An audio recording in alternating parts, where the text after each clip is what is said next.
Yeah. But now they can just click around and discover things. Hey everyone, we're talking about how do the young kids of today discover music. Much easier. Much easier. Much easier, yeah. It's like, but do we? I don't know. I'm glad I didn't grow up in the, I'm glad I grew up in the pre-internet age. But it must be kind of nice to be young and just sort of have all this music at your fingertips and not care about pluses and minuses. It has its benefits and its drawbacks. If this was my era, I think I'd be insane. I'd never leave the house. Like I have to schedule my deep dives. Like I have to. Otherwise, I'll days of work. All right, I'm going to do YouTube, and I'll just allow myself to find something, and then to go, and then to go, and to go. Yeah. Surf the wave. Yeah. Every Friday, I want to kill my It's cat. Friday night. We're live. We've been live for a minute or so now. We're live. What are you listening to? It's going to be. We've been live much longer than that. True. It's going to be a great show. I'm in good spirits. I really am. How's everyone doing? Diane, it's good to see you. I'm going to try to ruin your day. Yeah, that's why you're here tonight. Yes. Daniel, always good to see you, my friend. Good to see you, sir. Jay, thanks for coming on. Thanks for jumping aboard. Jumping on the ship, the good ship. Happy to be here. Yeah, we're happy to be here too. It's going to be a good show. We're excited. Yeah, let's get going. I just do the housekeeping. Let me do the thing that I got to do before which is probably actually completely pointless, but yet I do it every week. Just humor him. It's a habit. Feed the algorithm. Yes. This is a bad habit. It's worse than drinking. There you go. Okay, let's check the chat. Hey everyone. Hey Welters. Oh, that was me. I said that. That was one of my comments earlier when I was Hey, Scott's there. Scott said hi. Hi, Scott. Hi everyone. How you all doing? So, anyone who's not seen the show before, we're four punks. We've got 5 records each. We're not professional music critics. Well, maybe we are. We're passionate fans. We love music. We've got 5 records each. We're going to have a great time nerding out about 20 or more, perhaps, records. Are you looking at me when you say that? But look at everyone else. You have a reputation, Daniel. A bad reputation. Well, I have no idea what he's talking about. I'll put it this way: when I was told to pick out 5, this is what I narrowed it down to. Well, I'm just going to pick off the top. Love it. Yeah, it's like 5. It's like only 5. Yeah. Small numbers are harder. They are. Maybe just one. We'll do one week, just like one record. I don't think I can do that. One record, you have to talk about it for 20 minutes. Yes. All right, let's get going, shall we? I'll kick off my first pick. You know what? My first pick, I should have shown this record like 100 episodes ago because I love this record. It's one of my favorite records, actually. And I'm showing it now. And unfortunately, it's not like in the best of circumstances to show it because one of the members of the band passed away this week. Oh, no. Yeah. It's not a damned record. We've showed damned records before. Still my record. Lords of the New Church, maybe? Oh, yes, exactly. It's Lords of the New Church. I've got both. Of course I have. I've got both. Which one do you like better? The black cover or the other one? I've never seen the black cover. Oh. There you go. I've got the poster on the wall behind me as well, which comes in. Oh, yeah. Which comes in this edition. Oh. This is like, Lords of the New Church, first LP, right? 1982, illegal I.R.S. records. The first punk supergroup, I want to say. Maybe. I don't know. Maybe there was a couple of things before this. Were they kind of promoted as such? Don't know. Were they? I'm not sure. I didn't get into them until a bit later.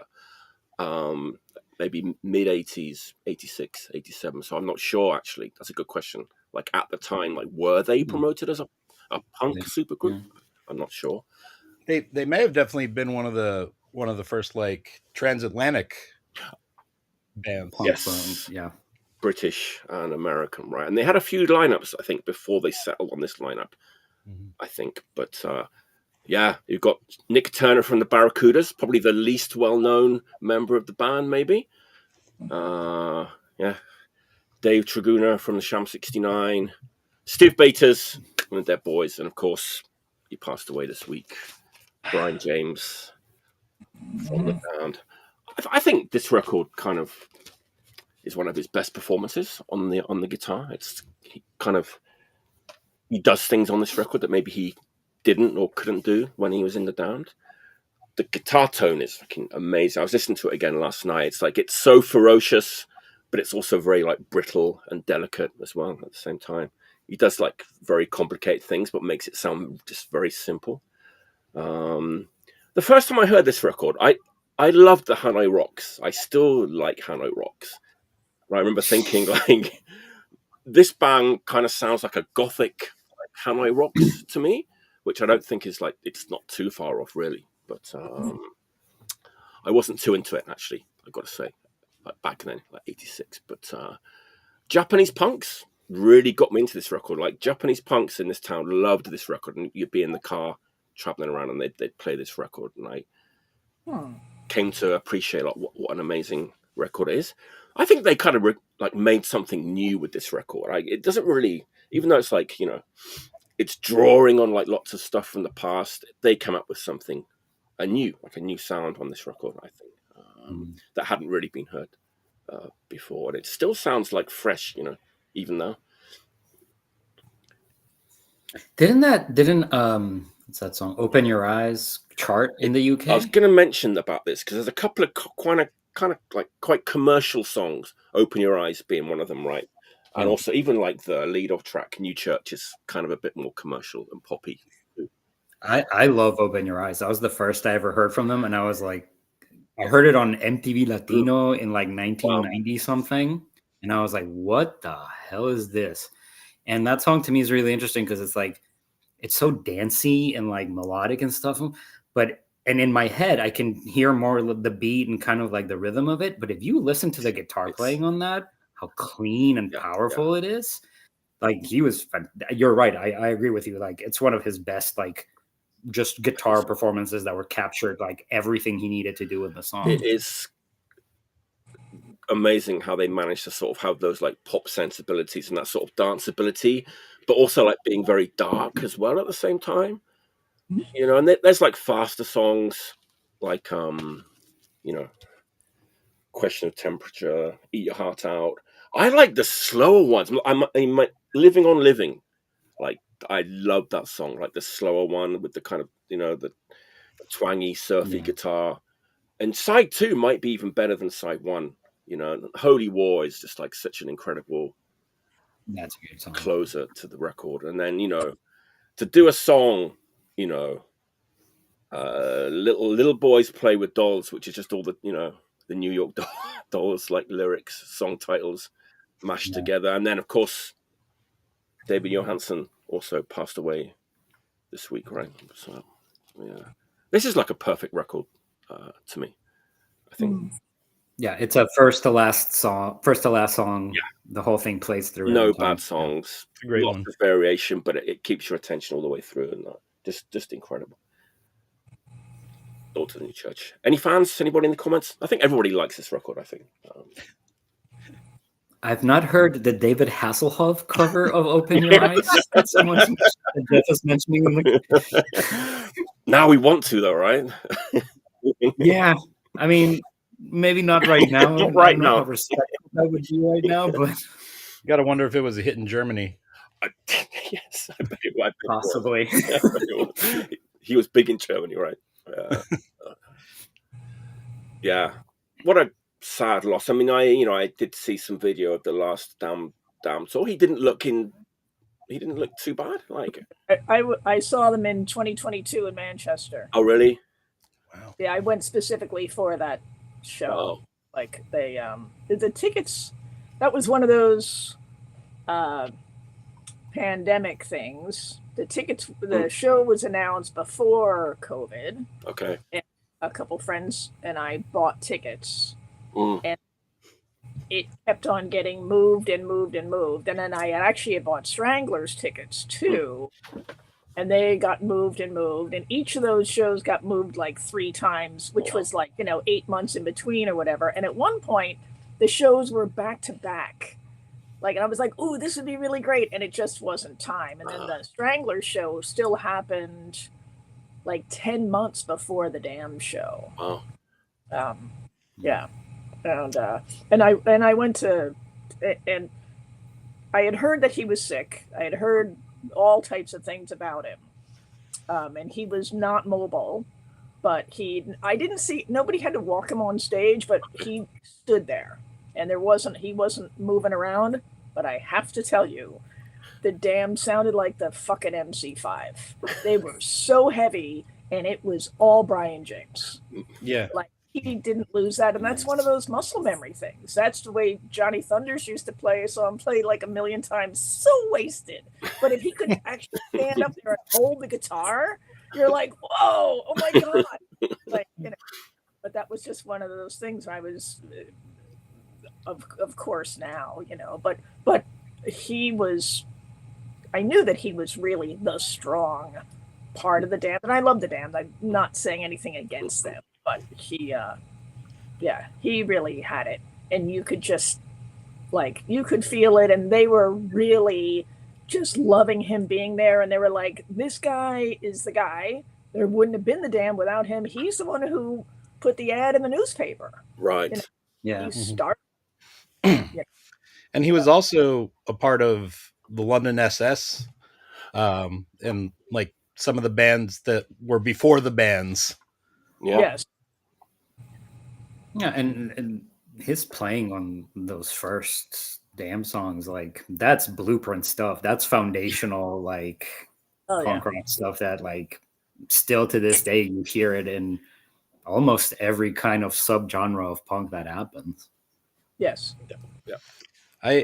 I do really wish that I'd been able to see him play at some point. I've seen so many different lineups of the Damned over the years. Do that, and yeah. Actually, the first time I saw them was during the odd period in the 2000s when Patricia Morrison was playing bass. That's when I saw them. That purple black record. I can't remember. I have that on CD. I still like that record quite a bit. Yeah. What is it called? I'm seeing the cover with the witch and the cat and the purple, but I can't. Phantasmagoria. No, it was well after Phantasmagoria. Yeah, I don't know. Me neither. But anyway, having seen them with so many different lineup changes over the years, I've really been enjoying the current lineup, which is the Black Album / Strawberries lineup with Paul Gray back on bass and with Rat Scabies back behind the drums. But I really would have loved it if they were touring with that lineup, but they brought Brian James along to come out on and play guitar on his songs, and maybe have the captain move over to bass. that would have been the ultimate for me. Yeah. Thing is, Captain Sensible is also a really, really good guitar player as well, right? Oh yeah, and I mean, honestly, as much love as I have for Brian James and the early stuff, it really kicks in for me with Machine Gun Etiquette and the Black Album. Mm-hmm. Grave Disorder. That's the album we were thinking with Patricia. There you go. There you go. That's a good one. That's on Nitro Records, right? Isn't that on the Offspring's record label? Yeah. Yes. What was it called? I didn't hear. On something like that. Grave Disorder. Speaking of them being on Nitro Records, that would have been around the era when the Offspring covered Smash It Up on the Batman Forever soundtrack. That's a fun fact. That's a fun fact. Yeah. All right. We could probably talk for 5 hours about Brian James and the Damned, but Yeah, very, very, very sad loss. Yes. One of the all-time greats. for sure. Indisputably. Yeah. All right, Diane, what's your first record? My first record. Oh, great one. Nice. Agnew all by myself. Wait. I think he looks like Jello Biafra here. young Jello Biafra. Kinda. Just a little. So I love this record. I bought it. It's a cutout, so I'm pretty sure I bought it when it came out. And you know what? It may be a promo copy. And this is a year after the Adolescence Blue album. And it could be, half of it could easily be songs from that album. Yeah. And then half of them are a little bit poppier, but they still have that sensibility. But he played absolutely everything on this record. He played drums and everything. That's why it's all by myself. Doesn't it say on the back like Rick Agnew vocals, Rick Agnew bass, Rick Agnew guitar, Rick Agnew drum? He just couldn't put play in all instruments. He had to list them. Yeah, there you go. All right, Rick, you did it. But he did good. And I don't really know how. And this is on Frontier also, the same as. So I don't know. But my thought is that because there was a gap after the Blue album, the Adolescents didn't put out anything for a little while, and then he did the Christian Death record. Right. So he may have had I'm imagining he had like an inner stylistic conflict and said, I've got to get some of these adolescent style things out because he was playing only Theater of Pain stuff. But I have no idea. I've always thought that you can draw a really interesting through line because of how strong his guitar style is. It shines through even in the Christian Death stuff. There's a lot more effects over it and stuff, but you can hear the Kids of the Black Hole kind of riffs on that record, and it carries over I think to the solo album and to DI and a lot of that stuff that he was doing. And it's like, you can follow one of those bands individually, but if you follow him from band to band, that makes more sense. That through line. Yeah. I just found a load of pictures that I took. It was 2005 at CB's, was within a year of closing, and he was playing with 45 Grave, and it was DI and the Adolescents also. Jeez. And it was just that's a good night. Yeah. When you think about the number of bands that he launched and left, it's really incredible. Yes. It's like Johnny Appleseed of punk guitar. Right. And I'm gonna leave, but here, use my brother. Or just keep it in the family. Here's this genre defining work. You guys go. Right. Go enjoy that. There's a movie out about them. But about the Agnews? About the Agnews, yeah. I don't know if it's out, or I don't know if I read about it coming out. Or I read about it, being made or something. But there should be something made about the Agnews. Yeah. Yeah, for sure. There should definitely be a documentary on everything that kind of spawned from there. Yeah. Yeah. Yeah, because I saw the Adolescents then, of course, then after that, when Alfie was playing, and then I did see the last New York show before Steve Soto died. He died a week later. I saw the last New Jersey show. Where was it? At Brighton Bar in Long Branch. Oh, okay. Yeah. You guys have that tri-state, just the riches of shows within 2 hours of each other. Or they played Arkansas on that tour. I doubt it. Even Miami was because a lot of touring bands will go through, like, they'll do Orlando and they'll drive up because you have to drive like 3.5, 4 hours down to Miami to play. So a lot of tours would just hit Orlando and come back up. So yeah. when Well, I was visiting my friend Jeff in New Jersey, it was like, yeah, there's like 6 shows that we could go to. I was like, okay. Yeah.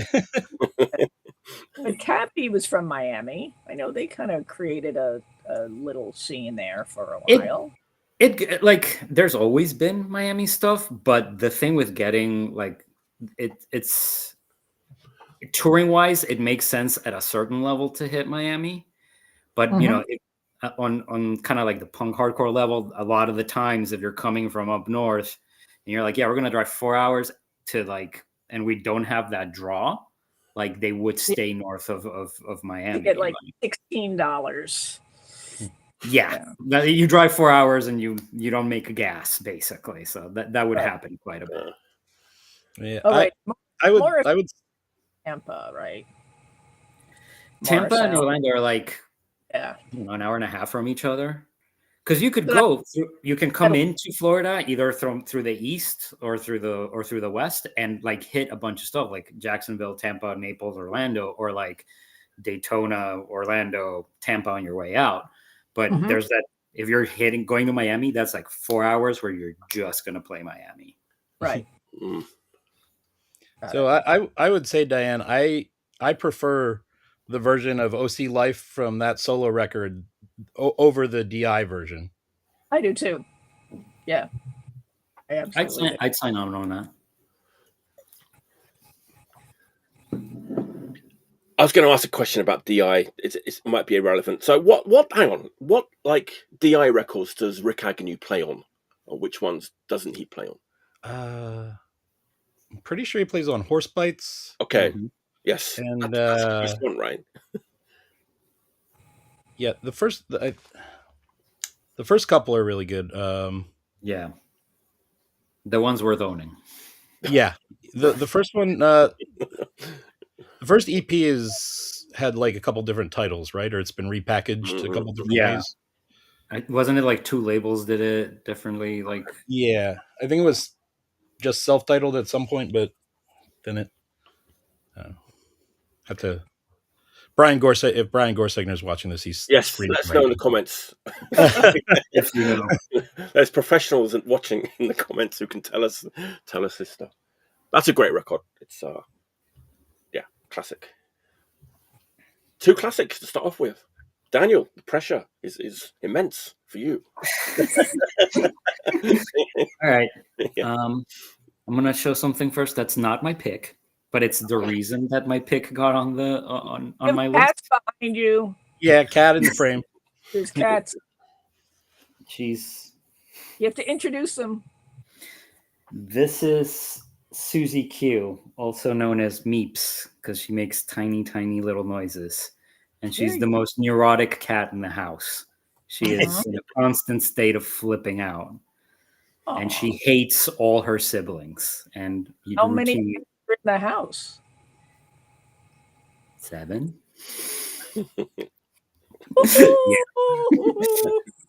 You might see a couple more come through here, but since they're not in the living room right now, she's staying with me. I see. All right.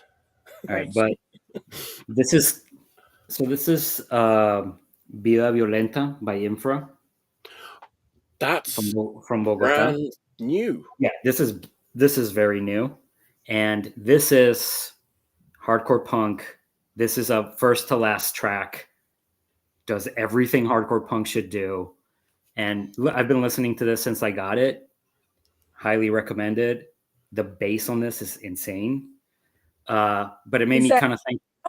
Sorry, how is that spelled? Because I can't. It's dark on. INFRA, Infra. Okay, cool. And this is their second 12-inch, I believe. And had to shout them out because home country pride. But a record that I've been listening to a lot, and that I didn't realize that it's a record that I throw on and I just kind of clock into it for like the duration of. This is my pick. Oh, Negative Gain. Yes. This Back from the Dead, Negative Gain.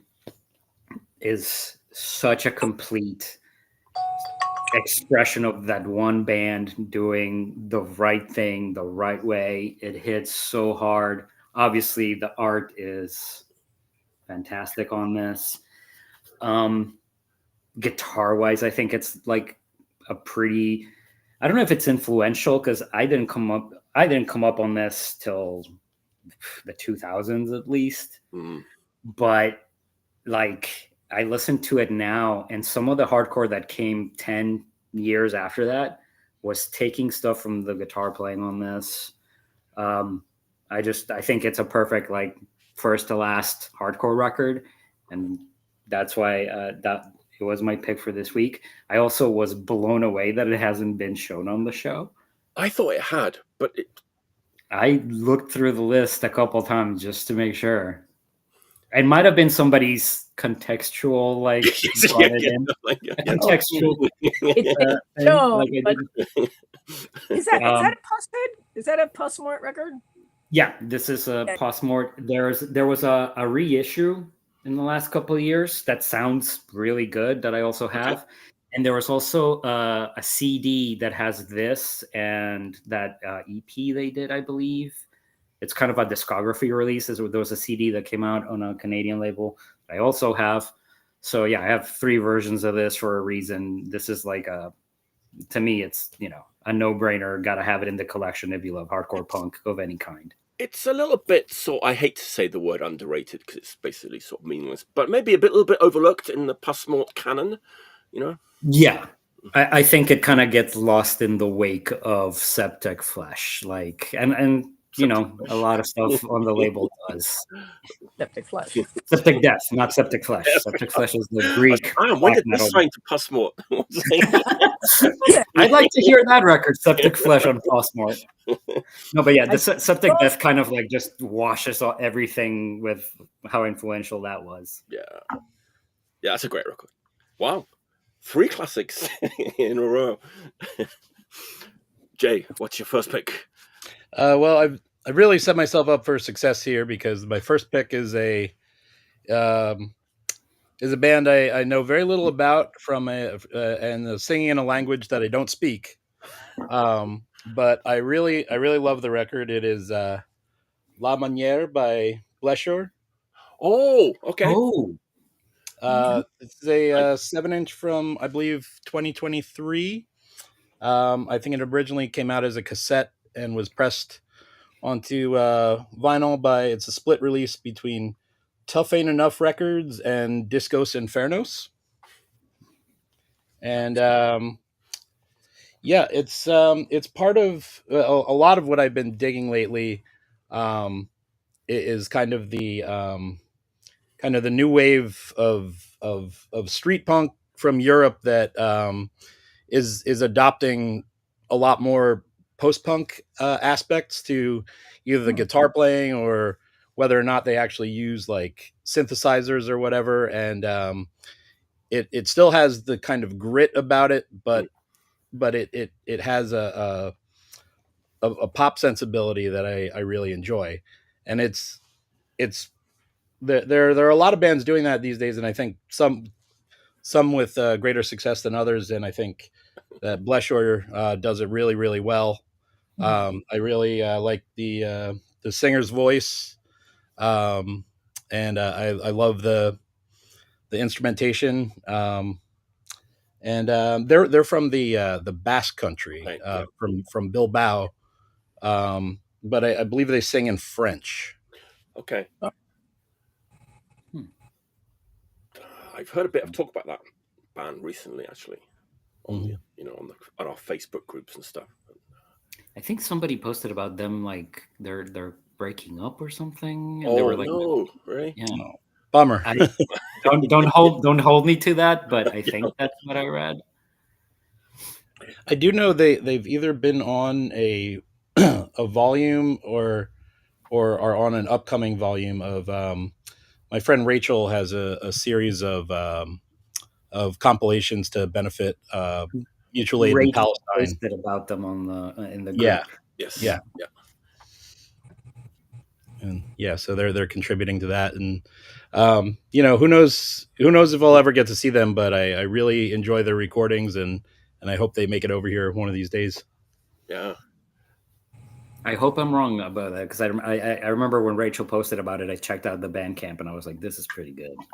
Yeah, I have to give credit to Daniel's actually one of my sources, I think, for staying hip to you know, new stuff coming out. He tends to know my taste pretty well in terms of recommending me stuff, and my friend Jesse, who does Mr. Face Records. He's a friend of mine, lives very close to me, and he gives me recommendations all the time, and we do DJ nights together and stuff like that. And half the time I'll hear him play a song and I'll be like, yo, text me the name of that. I'm going to pick up the 7-inch this week, you know? I think it's a really exciting time for new punk and hardcore these last few years. I think there's so much good stuff coming out, you know?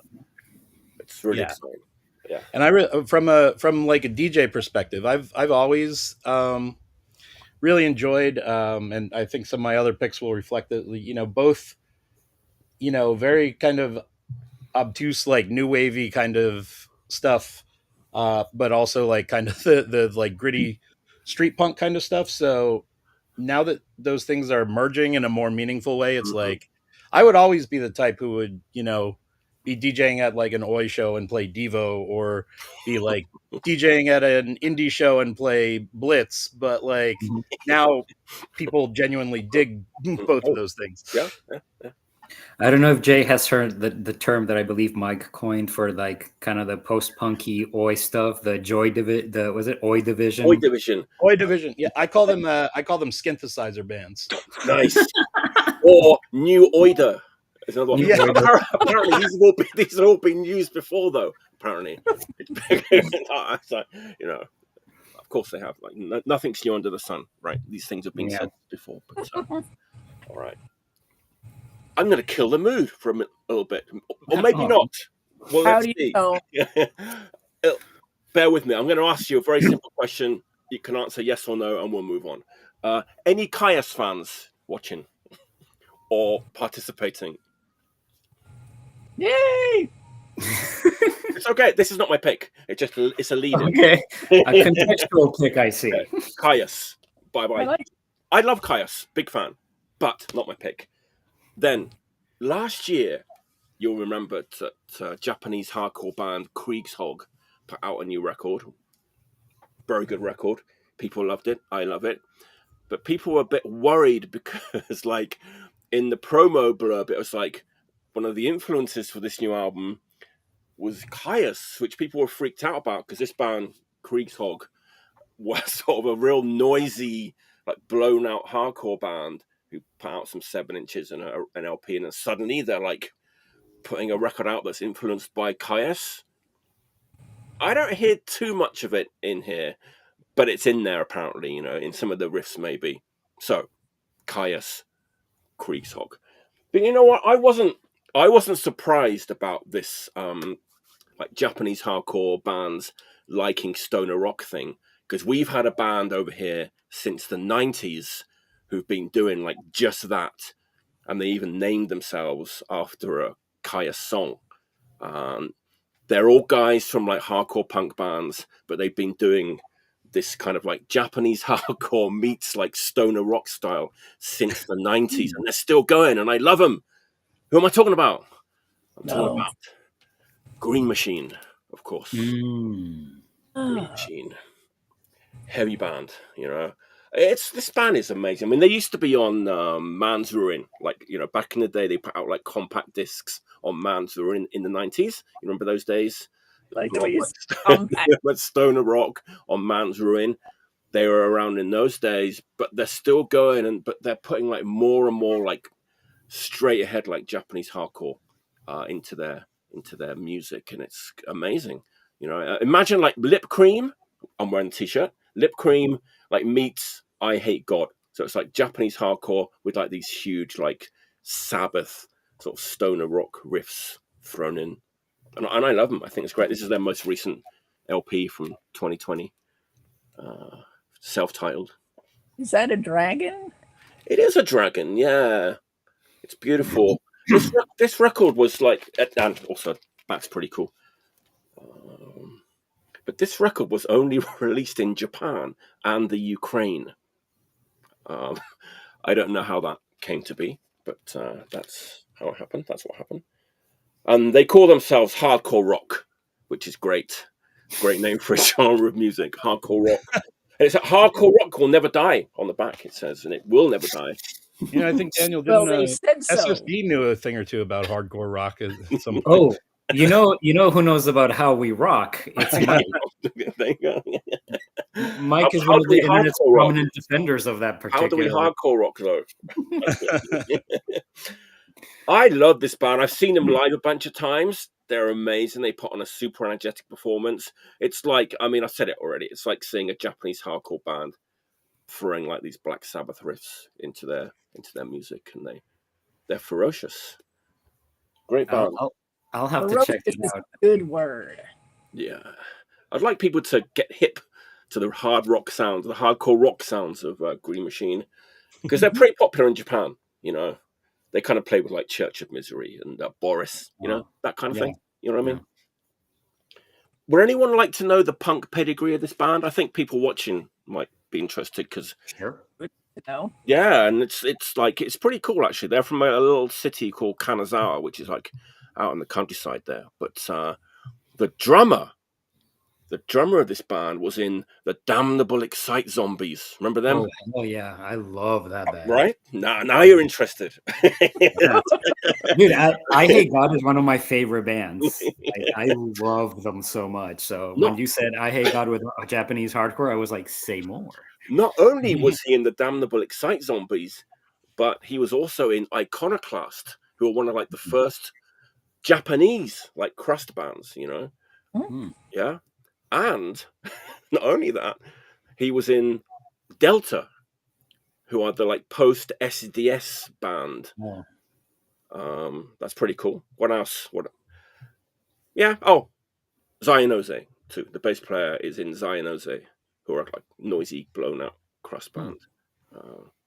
That's about it. Yeah, definitely will be checking that out though. And tying to the t-shirt, like the singer of Lip Cream or their kind of friends, and there's footage on YouTube of the singer of Lip Cream doing Lip Cream songs with Greenmachine, which is quite something. Yeah, it kind of ties in together. You know, Lip Cream, Lonely Rock, Greenmachine, hardcore rock. That's my second pick. Greenmachine. That goes on the pile. A lot of riffs. Yeah. Riffs are good. Riffs are good. We like riffs. Riffs are good. I got riffs. I have a record with riffs. Show us your riffs. Show us your riffs, Diane. Oh, yes, you do have riffs. Brain oil. Woo! Brain oil. Oil opens up. Say hello to brain oil. Hello, brain oil.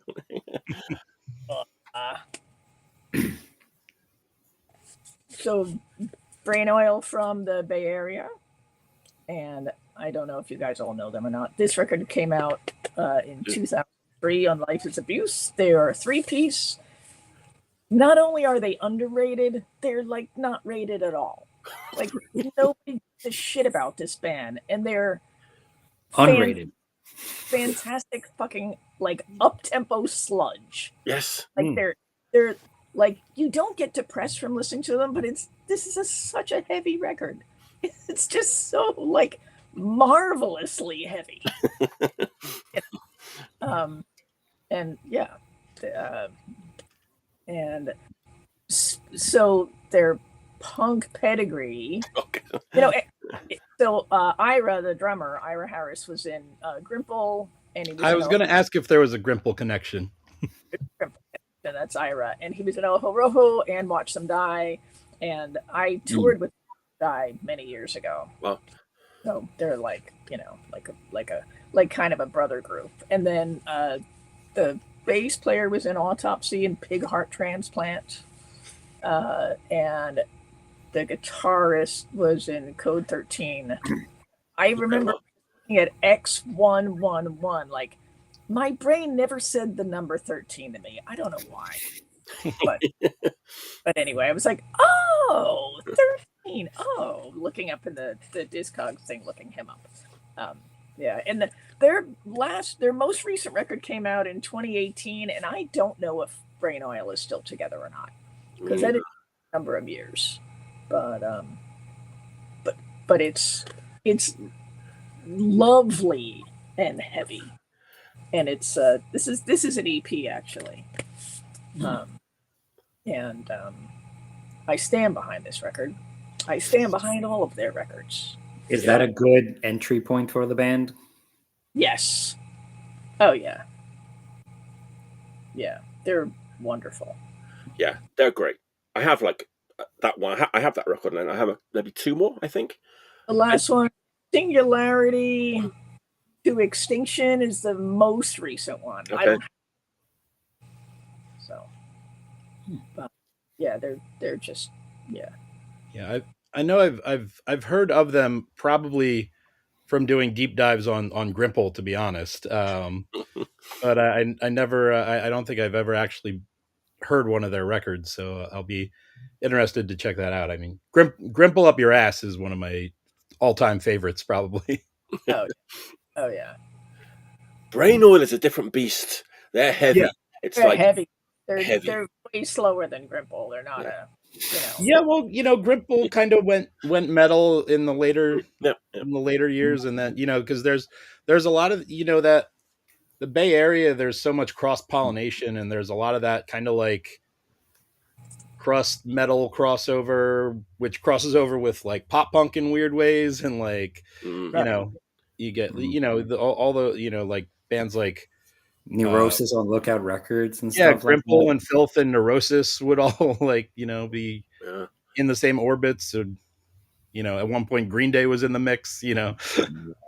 Yes. Oh yeah. Well, so Grimple had Watch Them Die had Ira and had Greg Valencia guitar, then Pat Vigil on vocals. So Watch Them Die was like Grimple, now we're metal. Like, and they were like such a fierce band. They were on Century Media, and they put out two Watch Them Die that I just think are fucking great, and they were a write-off for Century Media. Oh really? Yeah, I had no idea that was Grimple people. Like, I just because Century Media for me was like a kind of a touch point for just whatever they did. I was like, I'll listen to it, and those Watch Them Die records are really good. Yeah. I had a 7-inch from a few years ago from the Born Uglies, which I think was like kind of a return to form a little bit. Is David? Does David have something to do with them? I think that. Not 100% certain, but but yeah, I like one of my favorite bands from that era was L-Dopa.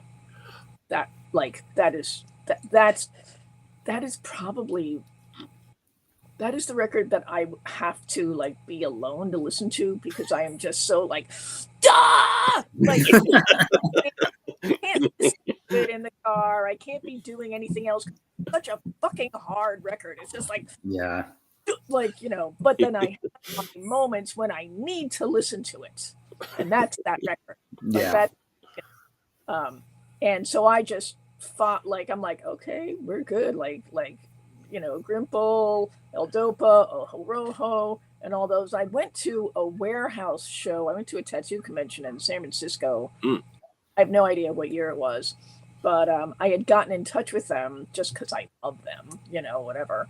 And they're like, oh, there's a show, we can come pick you up and go to the show. And it was everybody from that scene playing like in a, at a warehouse, and we're playing on the loading dock. So it was, Ojo Rojo and L-Dopa and a bunch of other bands. I can't remember, but the show got raided and the police showed up, and they showed up with paddy wagons. So I'm completely like fish out of water. I'm like, well, what the hell are they doing here? And they're like, oh, we gotta get out of here. I'm like, well, let's just start loading the gear. And the cops were pulling everybody over because they were drinking. And I'm like, I don't drink. So, and they're like, cool. So I drove the van. And so loaded up everything, and I go driving, and the cop's like, where do you think you're going? I'm like, we're going to drop this stuff back at our rehearsal space. And he looks at me with disgust, and he's like, you haven't been drinking. And I was like, no, sir, I don't drink. Get out of here. And we go, and they're like, Diane, oh my God. Like, you know, and a lot of gear got lost that day. It was like fucked up, but it was right in the middle of that. And those two bands had already played. I don't remember who was on stage when the cops came. But it was, I'd never really seen a show get broken up in a bad way like that. I've, you know, you see fights age and whatever, and, you know, there's weird things, but that was a little bit more of like a civil in terms of civics, not, not each other. Right. But anyway, so, yeah. Wow. That's a great story. Diane always has the best stories. Great. Yep. She's hard to follow. No, I'm Couple of heavy records in a row. 30 years. Hey, guys, I think we're kind of in sync very much because Good. first of all, my next pick, and I doubt anybody will recognize this. Who's that? This is a band called Tapeata. It's a record called Worker and Parasite. Yes. Oh, wow. There they are.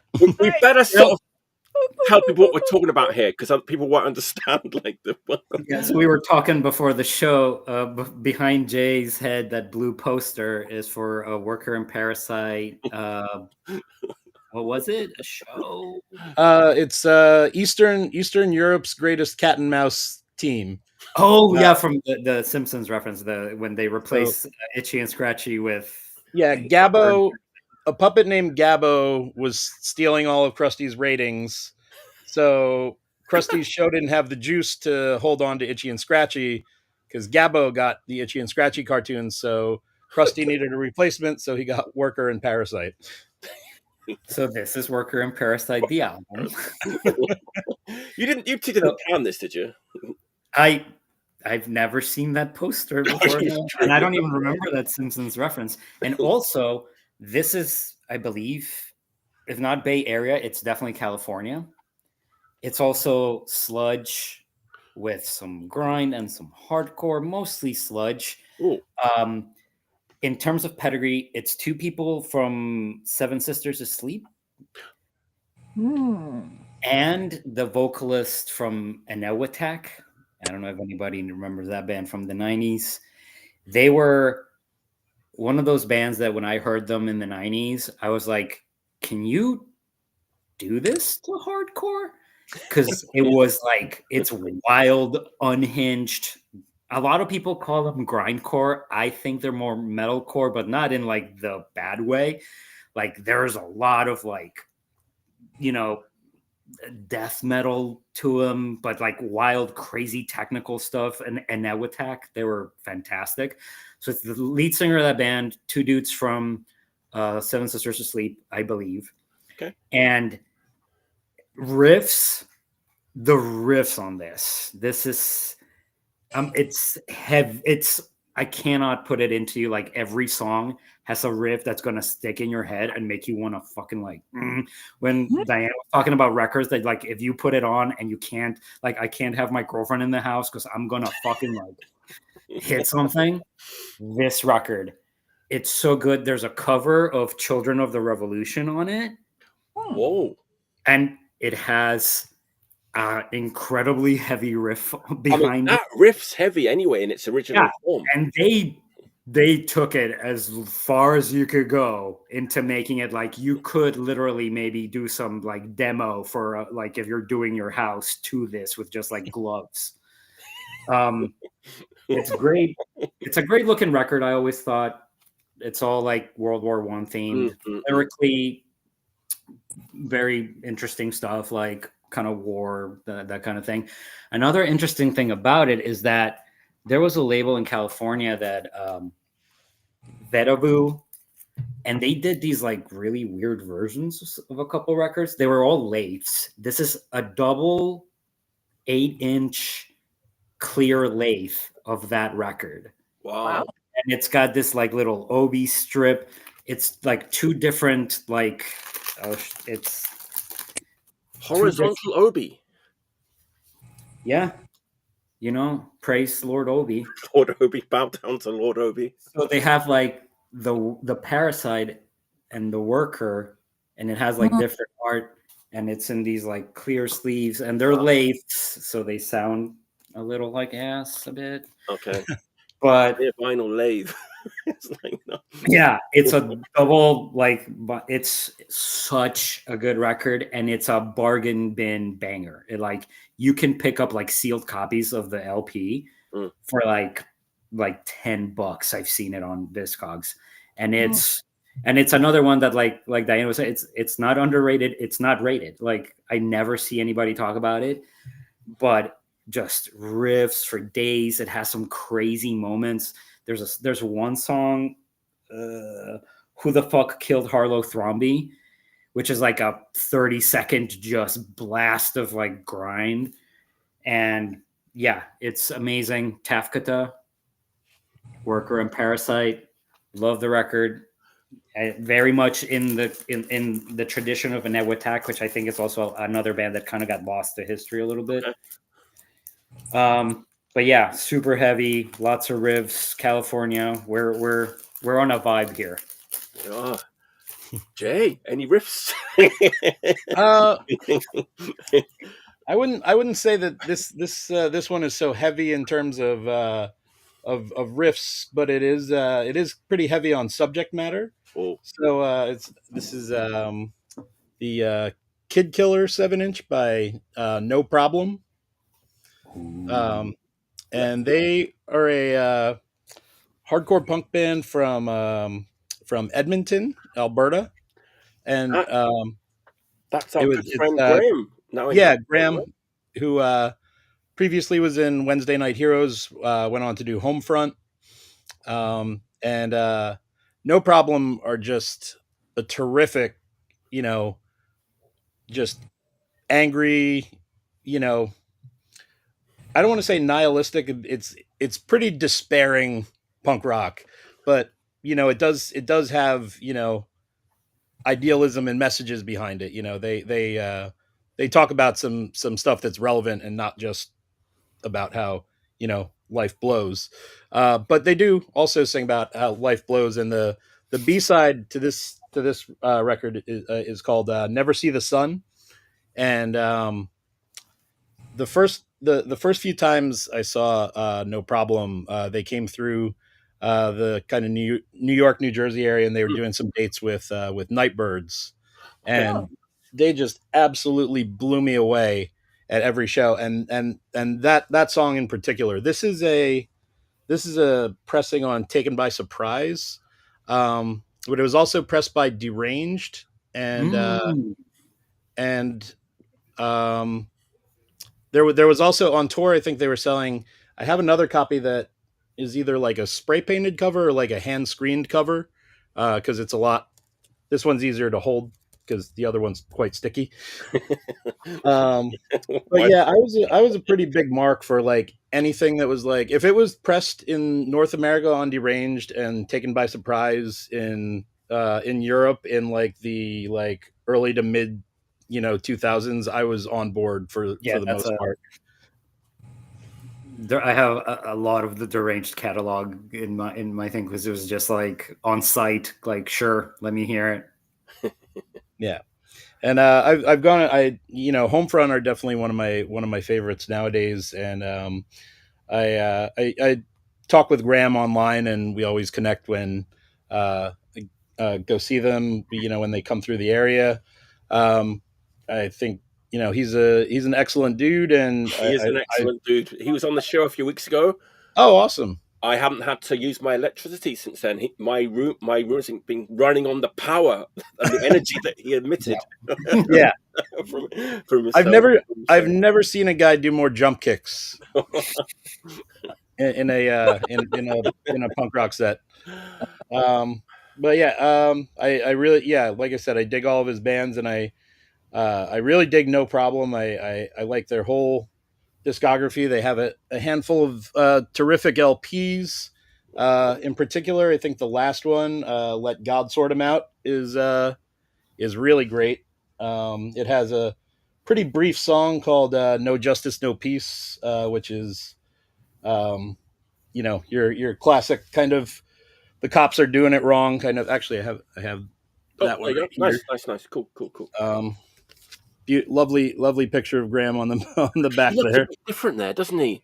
Yeah. It's not a very different energy than from his on the show, but he looks Not the man that I know. Yeah. But yeah, I think that they were never better than uh, on this record, and Never See the Sun in particular. It's a very powerful song about depression and despair, and Mm. he when they would play it live, he would dedicate it to his friend who had passed. It was it's heavy stuff, but it's really great. And there's not like an official music video, but there's a video that somebody made on YouTube that's actually really well done, where they cut in a bunch of old horror movies, um, and just with some really interesting imagery, uh, and it melds really well with the song. I'm super excited because I've never heard No Problem. I came in with home front, so I'm really excited to go back and like check out No Problem. Oh yeah, you're gonna have a good time. I hope so. I think so. I've got to bring this up because James, like, there's a Japanese hardcore band also called No Problem that James and I are big fans of. So he's like, there's more than one No Problem. Yeah. shelf neighbors. yes, exactly. Well, No Problem don't really have any records, so that's the problem. Oh. The Japanese No Problem, but It is a problem. it is a So there is a problem. Yes, yeah. problem. The biggest problem is All right. Okay, nice. So the next round is bands that only do cover versions. So I hope you're all ready with your picks. I'm gonna slot right into this one actually. What? No, bear with me. Yeah, it's like if you say bands that only do cover versions isn't a very particularly exciting proposition, right? I don't know who would come to mind if I was to say name a band that only does cover versions. I would think of Nouvelle Vague. Okay. Have you heard Slower? Slower? Yeah, it's people from I can't remember the band. They do Slayer songs as doom metal. So like literally Slayer songs slower, and it's so good. Yeah, Nouvelle, the Misfat. So yeah, Nouvelle Vague they're a French band, and they do kind of like they're like, YouTube super famous. Light jazz kind of bossa 1920s nova versions of like pop stuff. No, that's not quite them. They do like kind of like cocktail jazz versions of like punk and new wave stuff. Okay. Wow. So they'll do like a like a cocktail party take on like the Buzzcocks or Joy Division or even stuff like Dead Kennedys and The Cure and stuff like that. So they're always I always have them in my back pocket if I end up DJing a wedding, because they're great for the cocktail hour, because it just sounds like cocktail hour music, but then somebody starts listening to the lyrics and they're like, oh, I know what this is. Like, wow. Yeah. So my next pick is a band that, as far as I know, only do cover versions, but they're an absolutely incredible band. They were from Detroit, and the clue is in the name of the band. Let's have a look at the record, shall we? I'm talking about, of course, the Detroit Cobras. Hell yeah. Man, I love this band. I don't know. It's, it's a thing. It's like garage soul. It's like, what they like to call it, Maybe on paper, I maybe technically wouldn't like a band like this, but they're so good. You know, came out on sympathy for the record industry back in the day. This is a third man reissue. But yeah, just all like covers of like soul songs and rock and roll songs from the 50s and 60s. Ike and Tina Turner, the Chiffons, Bye Bye Baby by Mary Wells. That's my favorite song, actually. Mary Wells was amazing, like Motown singer. Yeah. There's a couple of things that I think make this band stand out. So when you think of some of the garage punk from this era, sometimes it's a little bit ramshackle. You know, some of the garage punk from this era. This band is like super tight band. But they're one of those bands that are like super tight, but they make it sound so easy, and it's kind of loose and grooving and rocking. You know, it's amazing. And the best thing about this band is this woman right here. Yeah, this woman. One of the best vocalists in recent history, I think. Rachel Nagy, who passed away 2022, too young. Her voice is incredible, you know. It's like so much passion and soul, but you know, with a kind of like rough punk edge. She's not a perfect singer, but it's just so much soul and passion in her vocals that really like just elevate all of these songs. I think they could do any song and make it sound good. I really do. They don't have bad songs. Like every Detroit Cobras song is a absolutely fucking banger. I mean, I only know the first album, which is a bit rawer than this one, and then this one, which is a bit more polished. I'm guessing they get sort of more and more polished as they go through the catalog. I'm just guessing. I feel like it hangs on her voice more the more you go through, and it becomes kind of like it just pushes that to the forefront. But it's still like you know, if you're gonna push anything to the forefront, like her vocals are. You could do worse. Polished.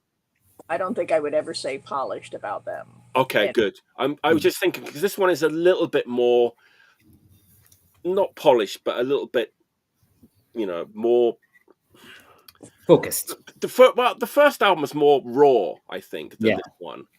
I mean, this is still kind of raw, but it's. I mean, live they were a rampaging raw band. I can only imagine like how good they must have been live. You know.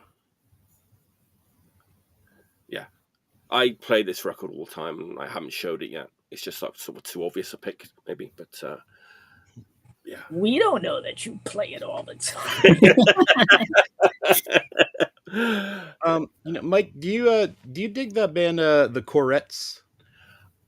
I've seen them mentioned. Are they good? Are they kind of a Detroit Cobras kind of a thing? I'm actually just kind of starting to explore them, but I dig what I've heard so far. Cool. And one of the reasons that I was looking further into them was actually, you know, speaking as we were about, you know, classic soul and everything, when Sam Moore passed away just recently, I was diving into their stuff and I saw that the Corettes did a version of Hold On, I'm Coming. But it's actually with Sam and Dave's vocals. It's not the vocals from like the most familiar version, but it's actually like some session vocals that they did. And they provide the backing instrumentation of it and turn it kind of into a kind of more raw garagey take on it than the real polished version that everyone's familiar with. And you know, I think it smokes, honestly. I mean, when I sort of hear all garage band doing like covers of 50s and 60s soul songs, I don't get particularly excited if I just hear those words or see those words. Mm-hmm. But when you listen to this record, like it's just so well done. It's so good. Yeah, you dance to it too. I was dancing last night. Yeah, try not to imagine it. But you know, I know really what else to say. But all I want to say is I need to get more records by this band. You know, the ones after this, can't find them. Check out the Detroit Cobras and rest in peace, Rachel Nagy. A lot of death on the show tonight. Tribute. Tribute. A lot of tribute. Right. Diane, what's your pick with bands that only do cover versions? Well, or what dead person are you going to talk about? James. Oh, of course. Nothing I have to. I've not heard that record. Oh, Jesus Christ! I know. I should be kicked off my own show. Kick me off the show. Wait, you're on this.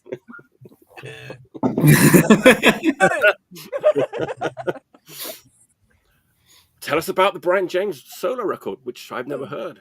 This is from 1979. And it's got 3 songs on it. Okay. Ain't That a Shame, Living in Sin, and I Can Make You Cry. And all 3 of these are easily Damn songs. And if you think of this in terms of the Damn's timeline, like, it's just there, and you really can hear the phrasing. Ain't That a Shame is it's definitely melodic, but it's got that sort of throwback to, like, the 60s stuff that Vanian likes. It's got like the hand claps, like how he did the Nas Nomad and all that. Yeah. It's kind of that. Living in Sin is kind of funny. We're kicking guitar, and it's up tempo. It has some horrible harmonies in it, but it's intentionally so, or I don't know. Jury's out.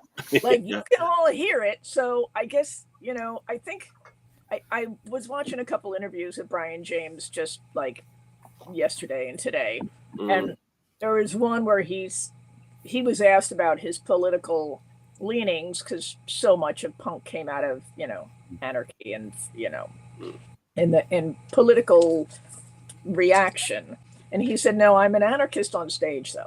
Like, that's what matters to me. Right.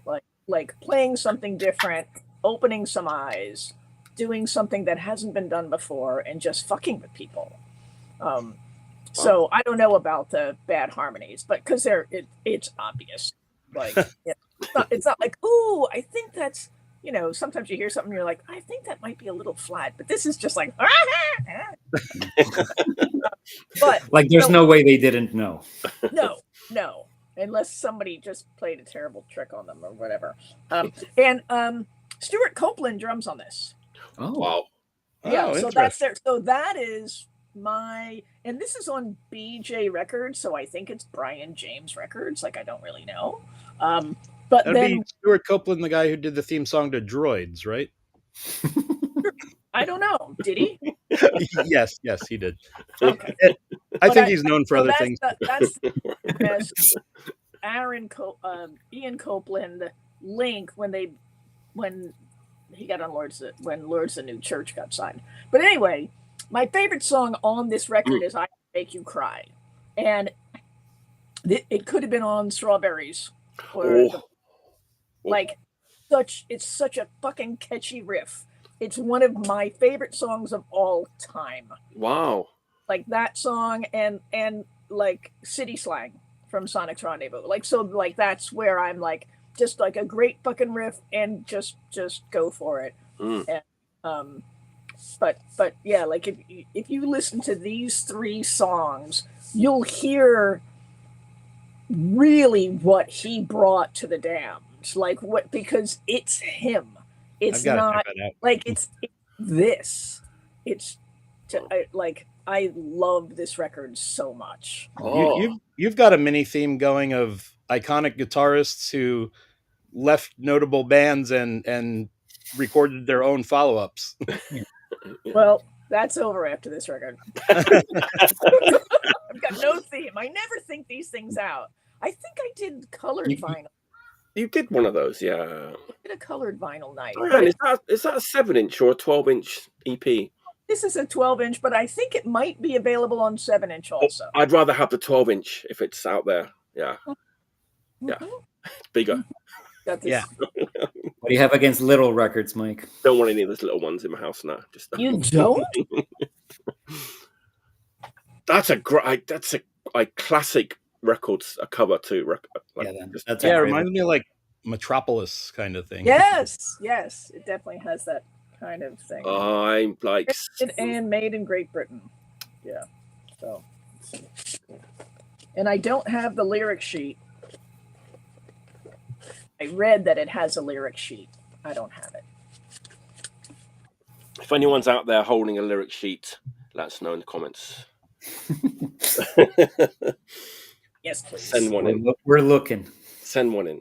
Send one in for Diane. Man, it's like this. Oh God, let's get this over with so we can listen to these records. This episode is going to be very bad for my wallet. Like this is going to be rough. It always is. I write down everything, and then no. When you send out that list, Mike, Jesus. I know. Sorry about that. It's only going to get longer. It's not going to get any shorter. Get worse. Yeah, that's amazing. All right, Daniel. All right. Oceans of Slumber. Oceans of Slumber. Oh. A record called The Winter. So this band, they have a record before this where I believe it's not the same singer as this. I only have the ones with her on them. She is incredibly soulful woman.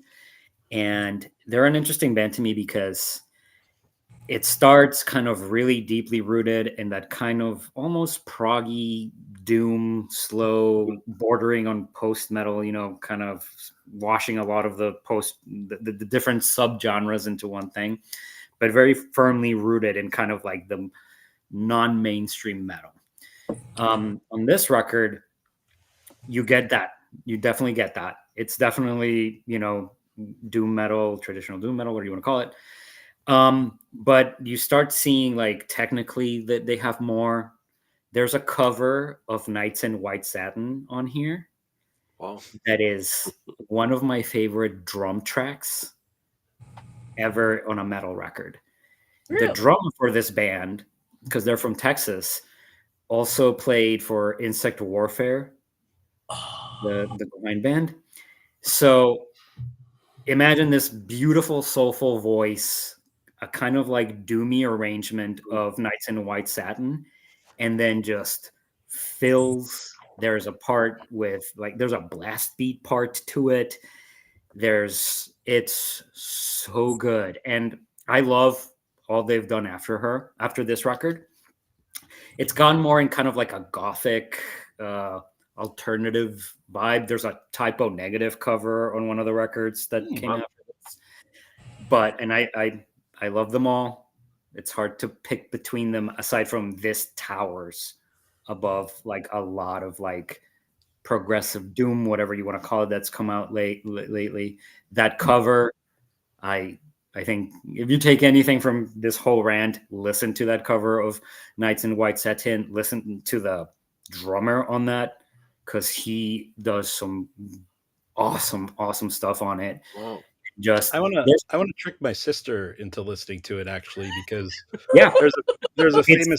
It does that thing where it starts and you're like, oh, it's Nights in White Satin and this is really nice, and like, oh, the guitars are coming in. Oh, and they're pausing for some middle. Oh, that's definitely blast beats. Well, there's a famous story in my family that when my sister would go to bed, my sister's 12 years older than me, so I was not even in the picture yet, but when she would go to bed, apparently my parents would put on the Moody Blues, and she was apparently terrified of the sound of the band. So she would be quivering in her bed, like hearing the Moody Blues coming from the other room. So I'd really love to play her a doom metal version of Nights in White Satin. Yeah, with like an insane grind part to it. Yeah, you could definitely do some damage here. I think that's mean, Jay. It is a bit mean. When I was little, she would lock me in the basement and make ghost noises through the vents, so it's all good with us. It evens out. And she was the first one to introduce me to Beat on the Brat by the Ramones when I was a toddler Oh, But- she changed your life. But in that case, at the time, it was a threat. So Yes, I was going to ask you what was the Brat context was you, wasn't it? exactly, yeah, for the brat. I was the brat. Yeah. But yeah, Oceans of Slumber, Winter. It's on Century Media. I think they're still on there. They had a record last year that was pretty good, which I haven't spent enough time with because there's never enough time for all the good music that's coming out. No. But yeah, I would say if you're into doom metal, if you want to hear like great guitars and drums, Oceans of Slumber, Winter. Oceans of Slumber. Mhm. Nice. Beautiful. And it had a cover song on it. It did have a cover song. Nice.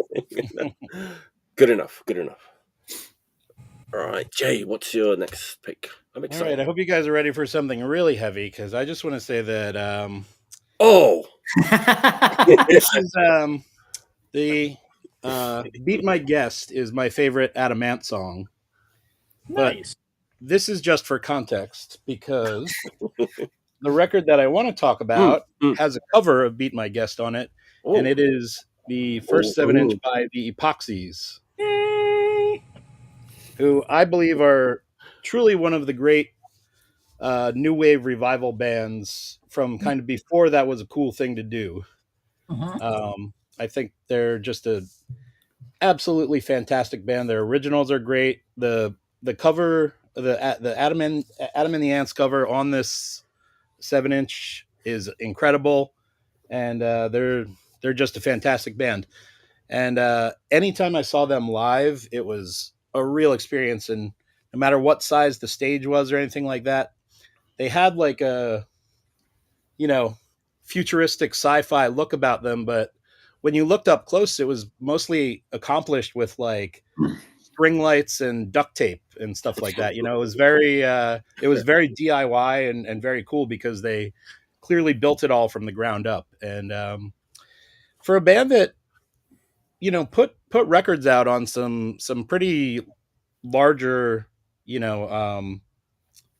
larger indie labels, like this one's on Dirt Nap, as are a few of their Love Dirt Nap. a few of their earlier ones, and then they actually did an LP on Fat Records eventually. Okay. But that one is vexingly impossible to find on vinyl, even though it was on Fat, so you'd think they'd be out there. It's the only record I have by them, but I have the CD. Yeah, Is it good? yeah. Is it like Dirt Nap punk? We've talked about this so much over the years. But is it a little different? I don't you think it's uncomfortable in the Dirt Nap. Yeah. Okay. That's a good way to put it. It could fit like next to some of the janglier.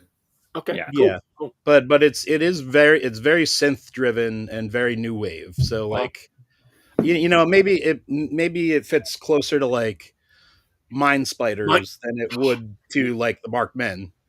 I love the Mind Spiders. Yeah, hell yeah. Can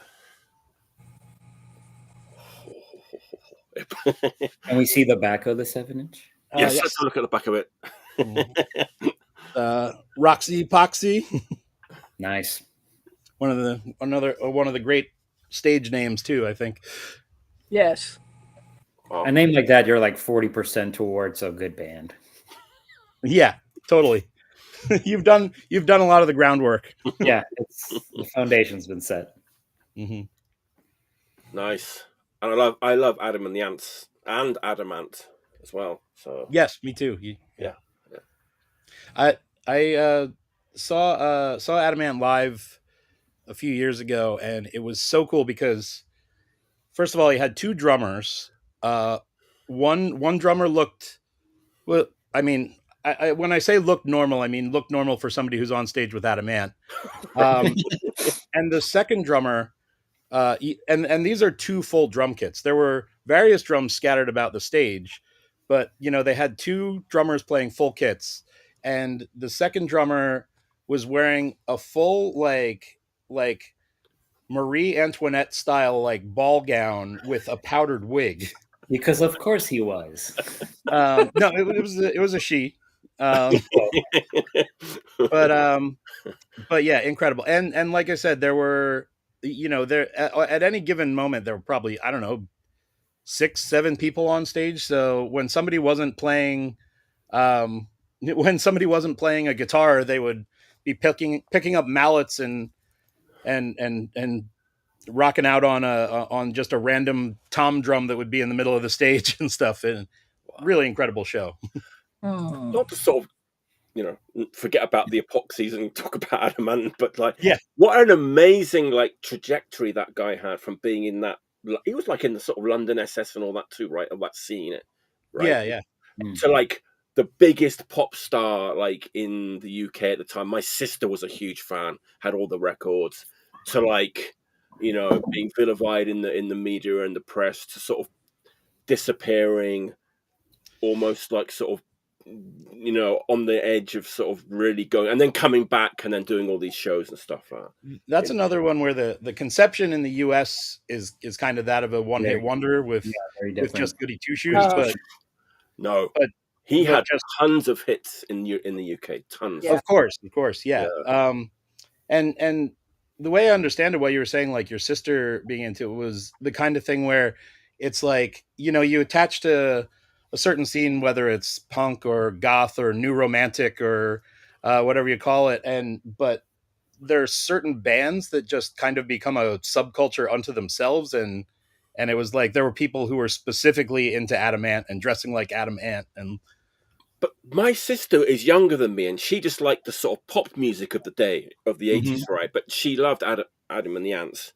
Yeah. When you listen back to that, even like Kings of the Wild Frontier has some like really dark, freaking like. Oh, there's great songs on that. Amazing. Record. Yeah. Amazing. Absolutely amazing.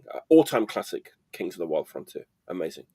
Sorry, Epoxies, we kind of well, to put a button on it, I'd say if you dig Adam Ant and you dig Dirt Nap Punk, then you should definitely be looking into the Epoxies. Exactly. Also, if you're doing like new wave revival and they put you in a conversation with Adam and the Ants, you're not doing terribly. Right.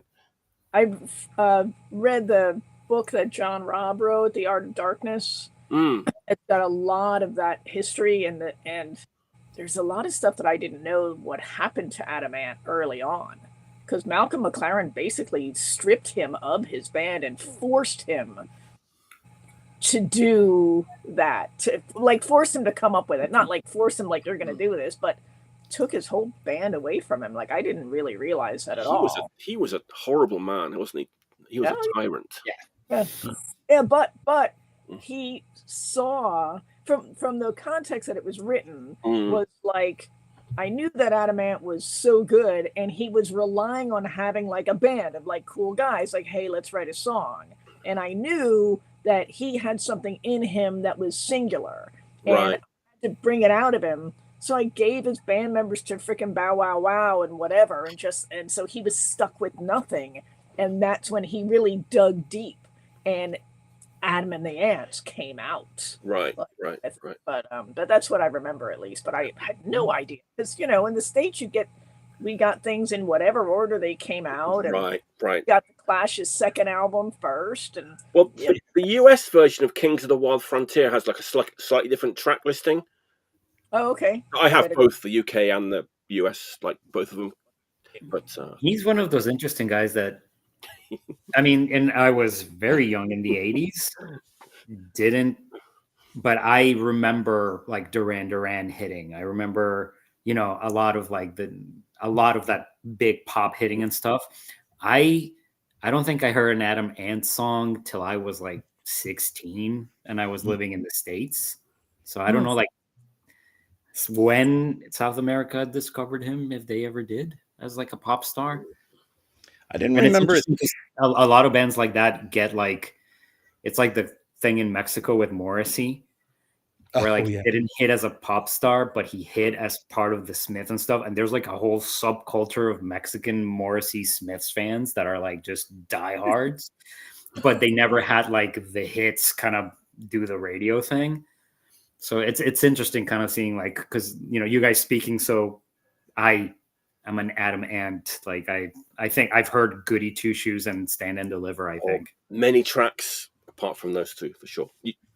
Yeah, I would say Daniel, start with Beat My Guest. That's a real classic. Yeah. All right. It was the B-side to Stand and Deliver. Yeah, that's right. All right. Okay. The next round is best heavy metal albums of the last 20 years. I've got mine. Okay, last week we were talking about Sark from Norway, which is like Nocturno Culto's like side project. Mm-hmm. I love Sark. I've got all the records. They've got 8 albums. I've got them all. I love them. I think they're sort of underrated. They're sort of doing this Celtic Frost, Motorhead, Amoebics kind of thing. They just broke up actually, but I love Sark. But talking about Sark reminded me of a similar sort of a band, a Norwegian sort of black metal legend who also did a side project, but it was very short. We only got 1 album on this band. I think this could be the best heavy metal record of the last 20 years. Mm-hmm. It's very simply named band. Very simple looking record. Mike, I've been hunting that record down for decades. That's like a $400 record now. Okay, I wasn't really you could reach through the. I wasn't going to mention this because I didn't know until I sort of looked it up a little bit. I didn't know like how expensive this record is now. Yeah. So this is the most expensive record I've ever showed on this show. But it's not an important that. I've been sniped out of that record on eBay. Well, okay, so it came out on Nuclear Blast Records in 2006, and they stupidly decided to only press 1,000 copies, and it hasn't been repressed. With the pedigree of the people on that record, it's like you were creating like the demand for it like that. You were up. For people who don't know, this is what do they call it? Manufactured scarcity. Yeah. I think maybe there's some sort of contractual stuff and all that they can't. There might be. Who knows? Because it's Abath from Immortal. It's his side project with Icedale from Enslaved, TC King, aka the King of Hell, from Gorgoroth, and Gerhard Herfindahl, aka Armageddon, also from Immortal. What does it sound like? You're thinking. So imagine like sort of the late period Immortal, Sons of Northern Darkness, Out the Heart of Winter, banish the blast beats. Blast beats are not welcome on this record. Banish the blast beats. Motorhead beats, heavy metal beats. It's the most grandiose, epic. It's castle-forming music. It's record, castle-forming music, which is also just fucking rocking like Motorhead at the same time. It's absolutely incredible. It's Jesus Christ. It's such an amazing record, and I think it needs to be repressed. I mean, there's CD versions out there, of course, but I've got the CD too, by the way. I have the CD too, by the way, just to clarify. Also, this is old school. The vinyl has an extra track that isn't on the CD. There's that too. The extra track is on a version of the CD. I want to say it's the Japanese pressing of the CD. Probably, yeah. Bridges of Fire. I have like 2 or 3 pressings of the CD. But there's so many things to love about this record. It's like, dude, the production on it, those guitars sound like very Little S. You don't get fatigued. It's like this super kind of fuzzy, not really psychedelic, but like warm, almost like 70s rock, like fuzzy guitar tone. It's not that black metal bass thing, not at all. Drills, but it sounds so monolithic, so like it's massive. Yeah, it's so good. It's just like this room cannot contain this record. Like it's like I don't know, and it's like, and the guitar solos too. They're so delicate. They have this sort of like almost like David Gilmour, like bluesy tone to the guitar solos. There's very little wanking in the guitar solos. Just very just the guitar solo. Fortunately, Abbat and Xdeo are not doing that on this record. It's like bluesy, almost like David Gilmour style guitar solos. Oh, I know how they did it. It's just perfect, absolutely perfect. Check it out if you can find it. You were describing it, and I was like, I don't know, in the last 20 years, and I was like, oh yes, that might be the greatest record of the last 20 years. It's so good, yeah. And of course, on the top of it, you've got Abbat's Kermit the Frog croak. Wrap things off. It's very visual to me. Whenever I listen to that record, I see see landscapes of like hordes of warriors clashing on like outside castles. The storm I ride, you're riding the storm. The warriors, you're a warrior. Between two worlds, you're between two worlds. Battalions, you're in a battalion. Mountains, you're on a mountain. I mean, I could go on. Days of North Winds. It's a good day for fire. It's a good day for wrath. Yes, it's a good day of fire. This is a fire. There's ice and fire on this record. But I was reading it like it was influenced by Bathory. Like Viking metal, Bathory, which I could hear that kind of, but this is different. It's bigger and like more cinematic, and those guitars, it's like. So that's my pick for best heavy metal record. Yeah, that's a metal must-have. Between two worlds, Nuclear Blast. Just check it out on YouTube, it's on YouTube, I think. Mm-hmm. You'll like it.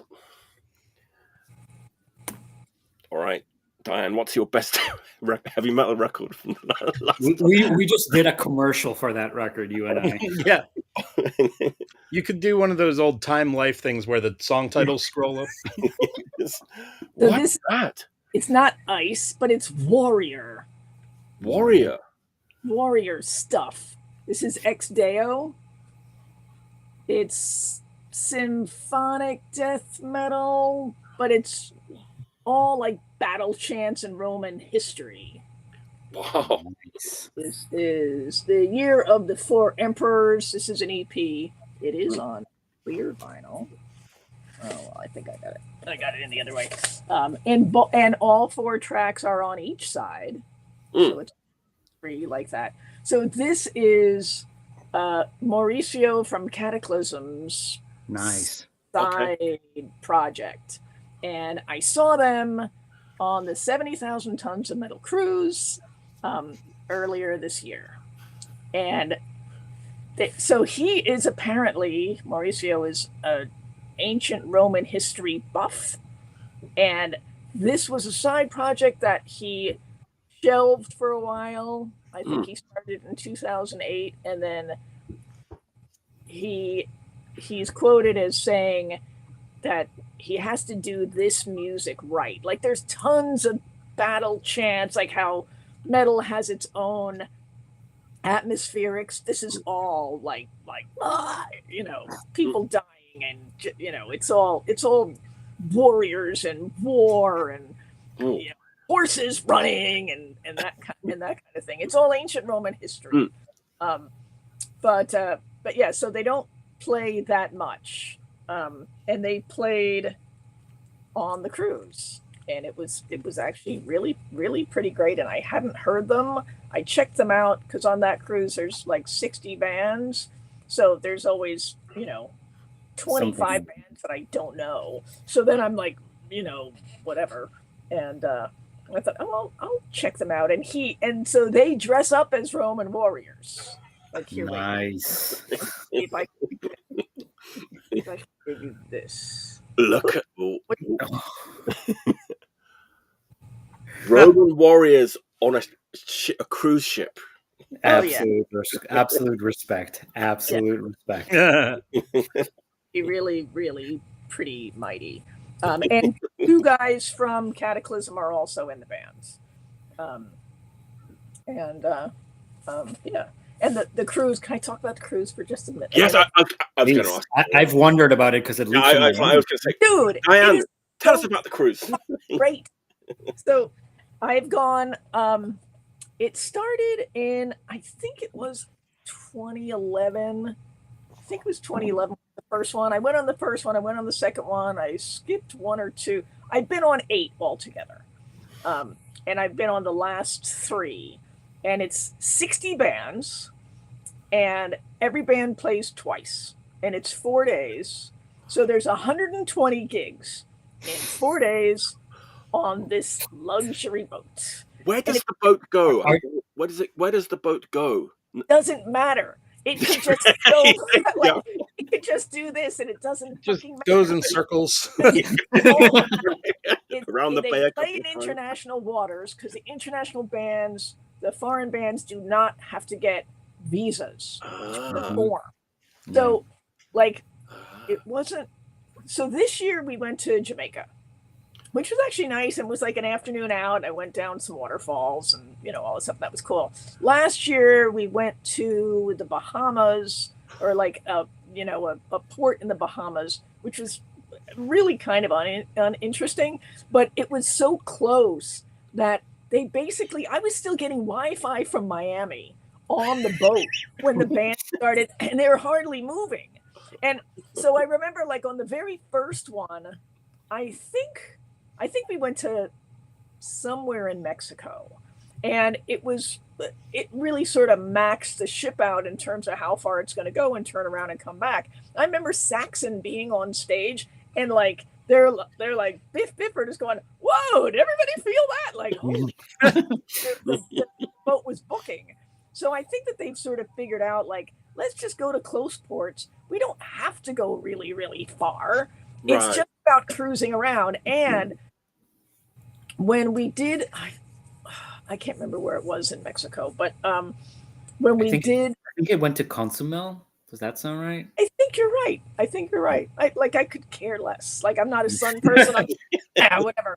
And that was actually fun. I bought a lucha libre mask there. Nice. You know, but anyway, that port was fairly busy. There were a couple other ships there, and I remember being on the deck and looking down, because you have to sort of check back in, so it takes a little while to board the boat.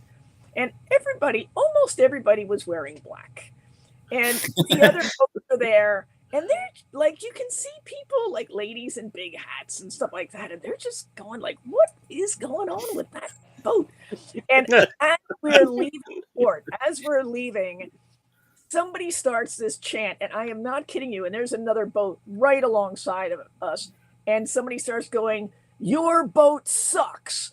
Your boat sucks. So it's like 5,000 people screaming, your boat sucks. So it's a mission.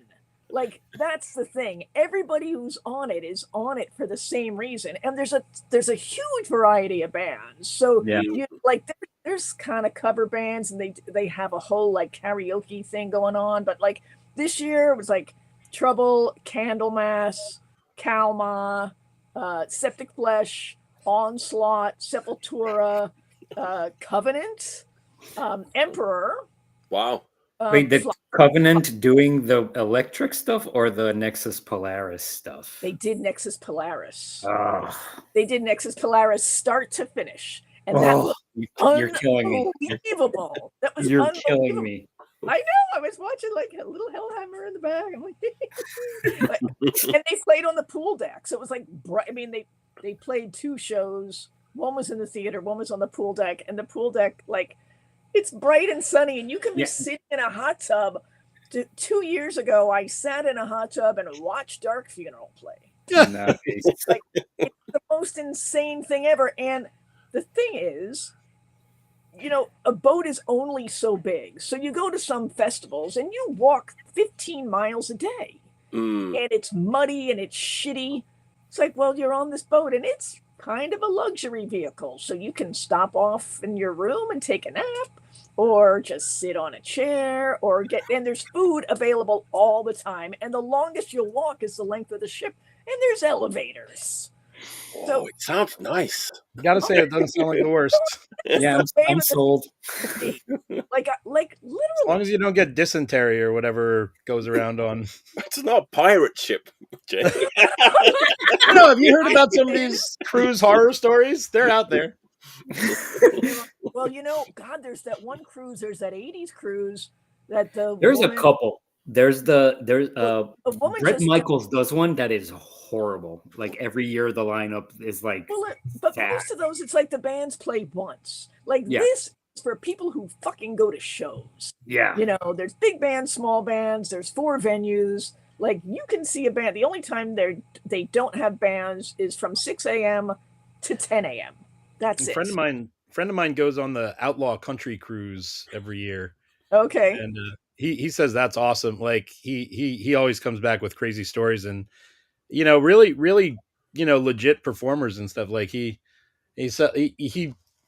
was hanging with Mojo Nixon on it last year, like basically right before he passed, and this year he saw a set by Jello Biafra fronting Mojo's band. Oh, A tribute wow. set. Yeah. That's cool. Nice. Yeah. And you touched on another thing. There's no privacy on the boat. So, like, the guys from Samael were staying almost right across from me. And they're one of my favorite bands of all time. And their first set was at 3:45 in the morning, the first day. And I'm like, oh, so now I'm screwed. So I'm not going to sleep. And I was just trying to nap. Oh, and one of the stages has a closed circuit TV that you can watch from your bed. All right, I'm going next year. Like I'm going to start saving up. Yes. It's totally worth it. Even if you think the lineup is so I saw, who did I discover? Warfield, who I don't know. They're German. They're really good. Storm Ruler, a band from Chicago that I hadn't seen, and they were really freaking good too. So there's always a couple of bands that I discovered last year. It was Graceless, who I love. They're the new bolt thrower. Like that's where they're like, they know their, like, what their focus is anyway. But yeah, no, so I saw Xdeo on that cruise, and I bought the vinyl on the cruise. Nice. So worth it. Excellent. It's like, my vacation of the year. Beautiful. Love it. All right. Wonderful. Daniel, what's your nautical based pick?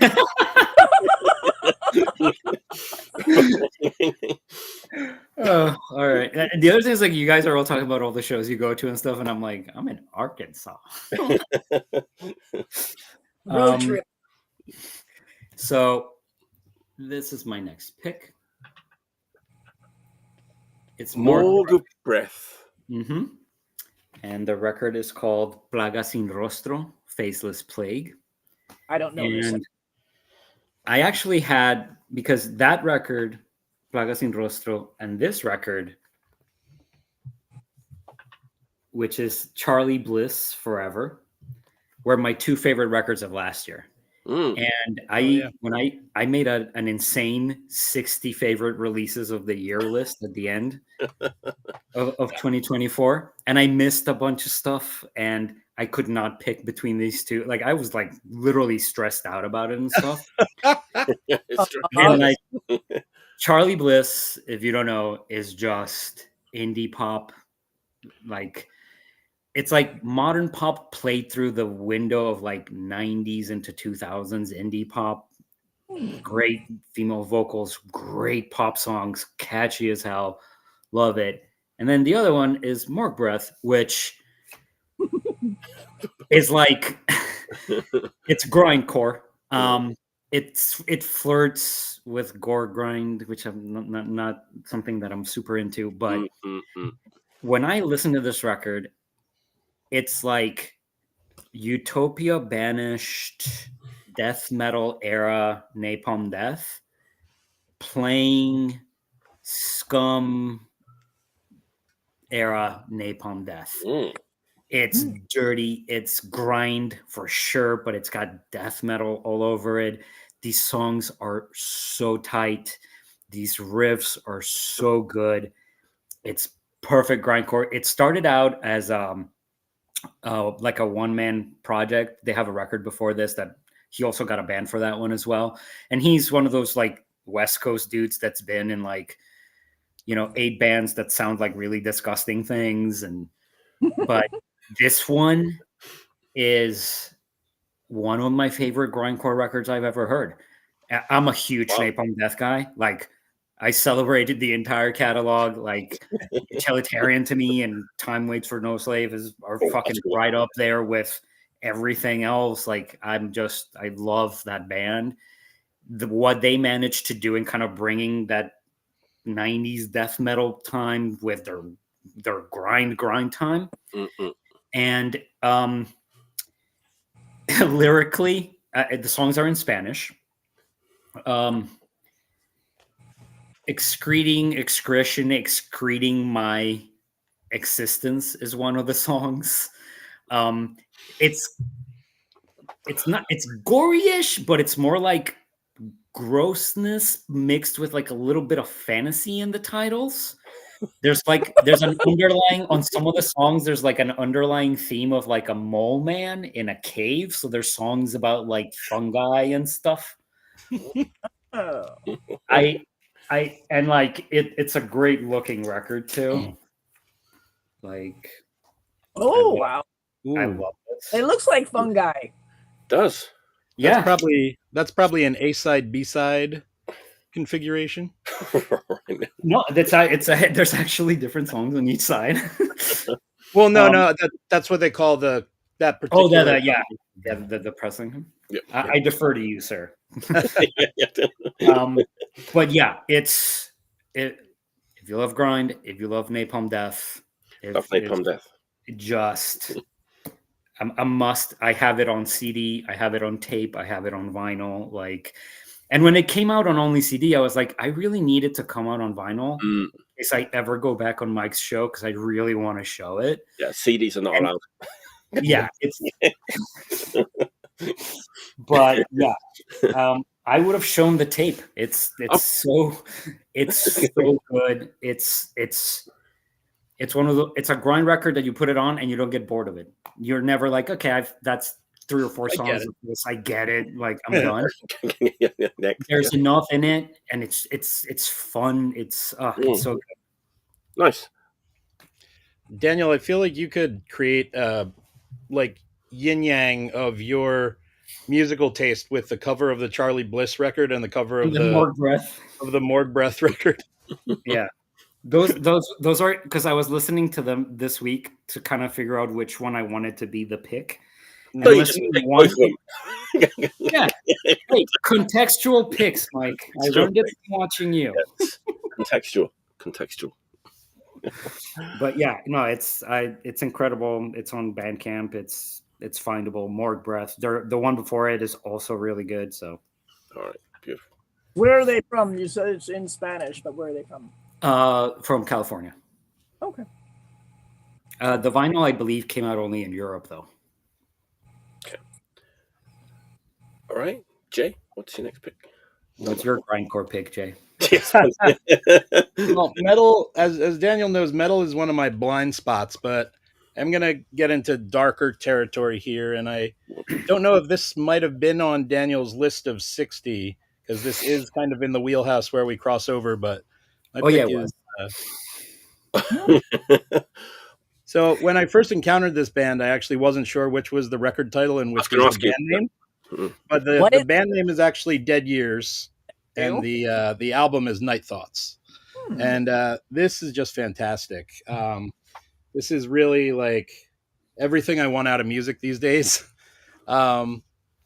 It's if I had to describe it sonically, it is well, they're German first of all, but to me they sound a lot like very influenced by kind of like the Swedish garage punk, kind of like the like Umea scene and like the kind of like Regulations and Mass Hysteria and like kind of that continuum of bands, but with a more kind of sinister and gloomy gothic tone added onto the top of it.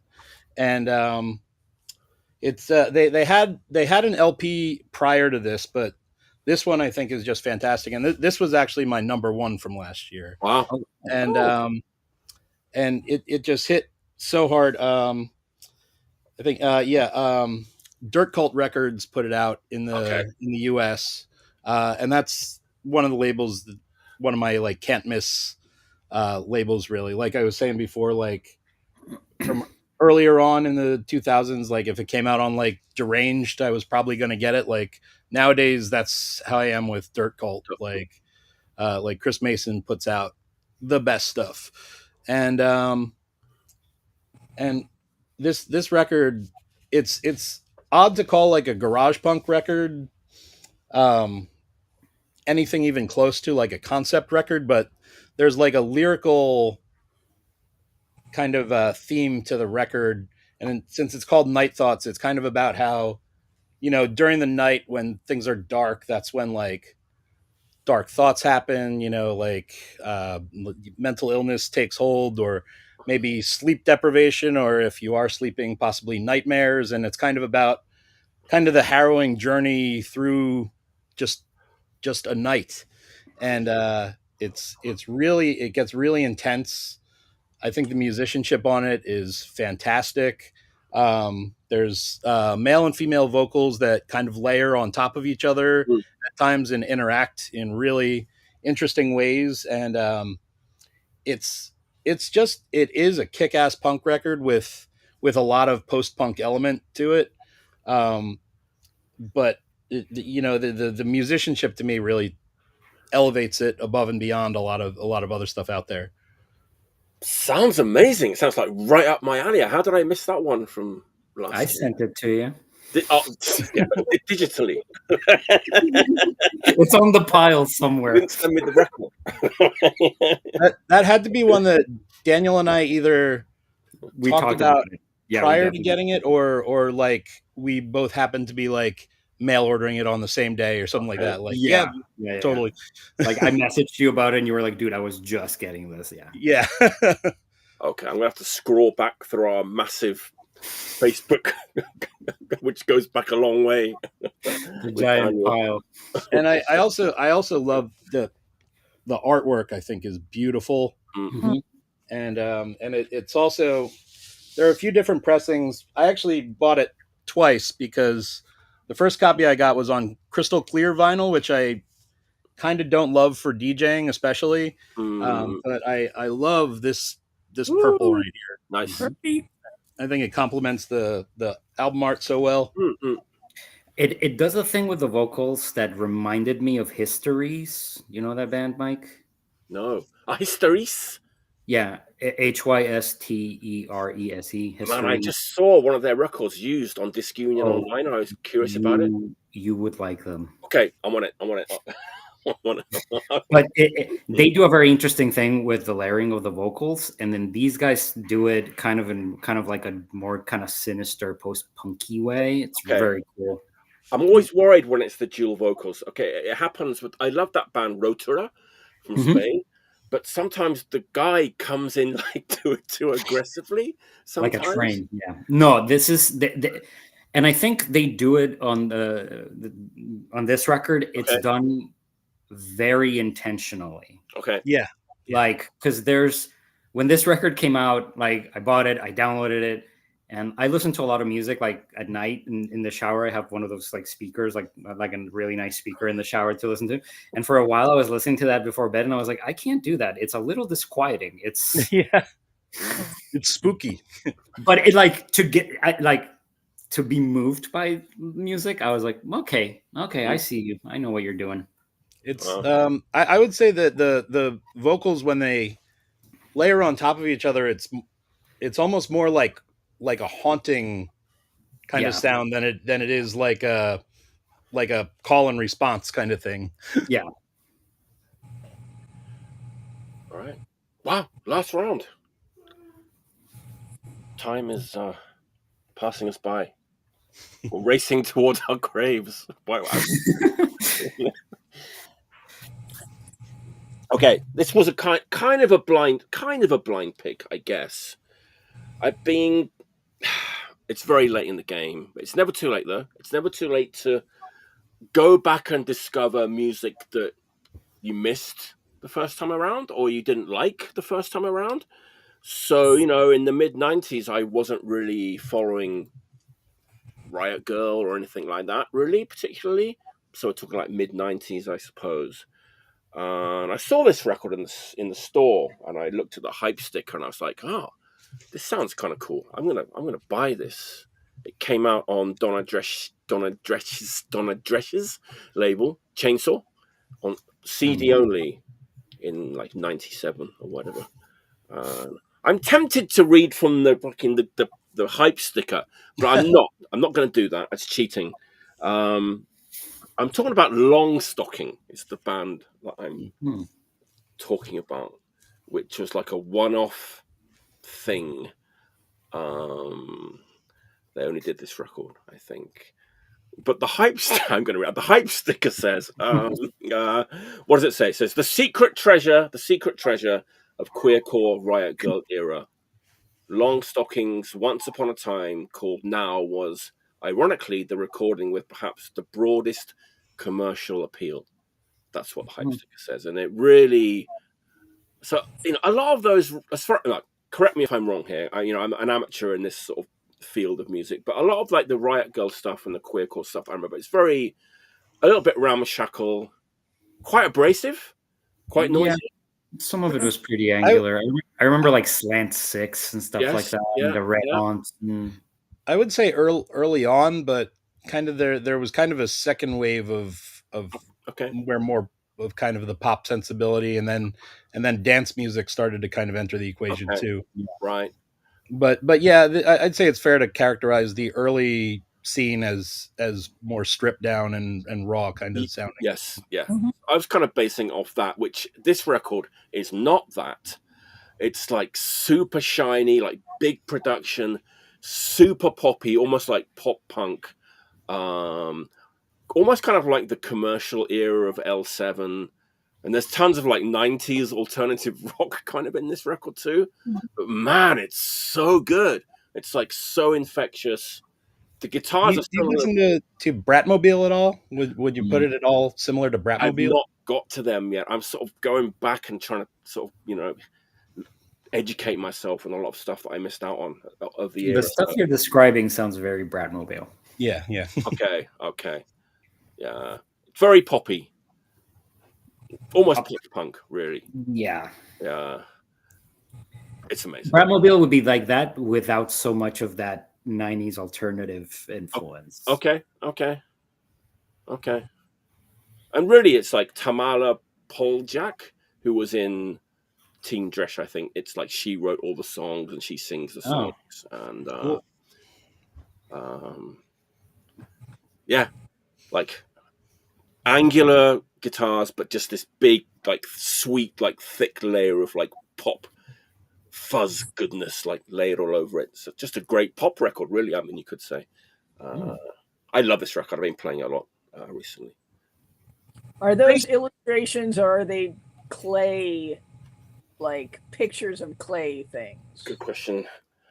I think they're sort of photographs, aren't they, of like kind of distorted photographs? Yeah, they're photographs of things that have been made. That's the best I can do. I don't know if I'm hungry, but that looks like chocolate chip cookie to me. It does look like chocolate chip cookie. Next to a running nacho. Yeah.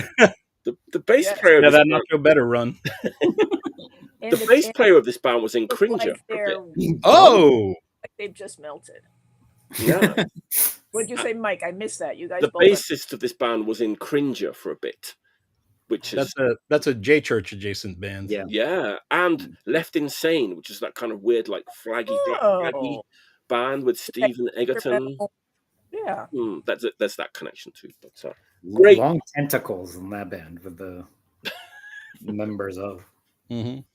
It's kind of really nice, advanced years to kind of go back and discover music you missed at the time you weren't interested in, and can't get to everything. It's kind of nice to discover all this stuff years later. This is a great record. This is first time on vinyl. 2021 it came out on Chainsaw Records. It's out there. I saw it on Discogs. It's like a $15 or something. We'll have to check it out. Longstocking. Very nice. Last pick. All right.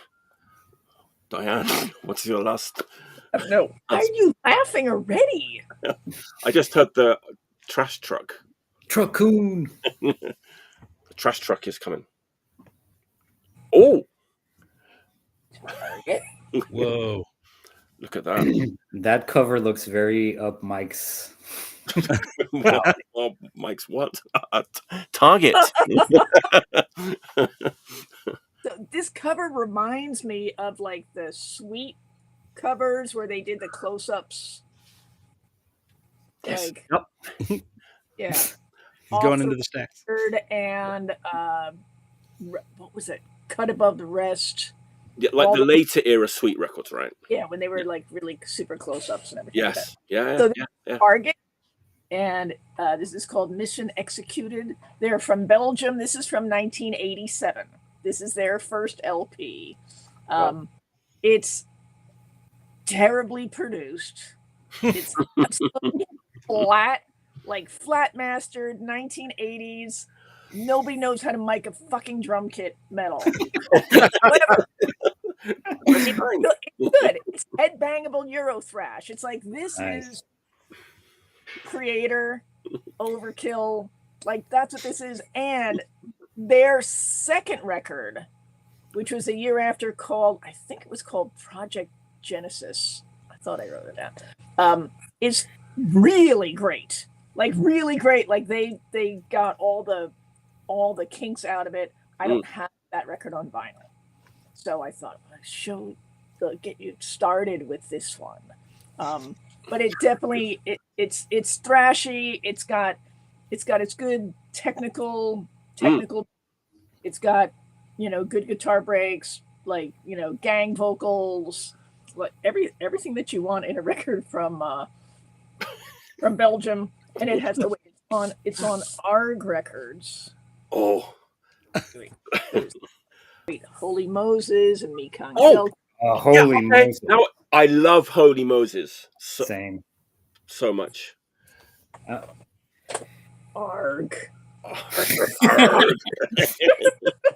Nautical theme. I'm definitely on the side of the like from the early thrash. German thrash is my thing. Like for me, Pleasure to Kill is the perfect thrash record. So like Holy Moses, like Fighting with the Dogs, like even like the early Tankard stuff. I'm into. Let's give a little bit of love to. Played on the cruise also. Tankard played on the cruise. That's must have been drunk as hell. Yes. Oh yeah.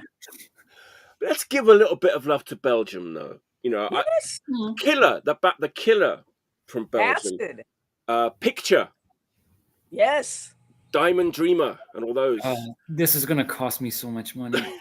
Just like but Diane described it perfectly, like really badly produced, like mid-80s, like heavy metal, which is kind of teetering into sort of thrash, and plus some like Motorhead influences and stuff too.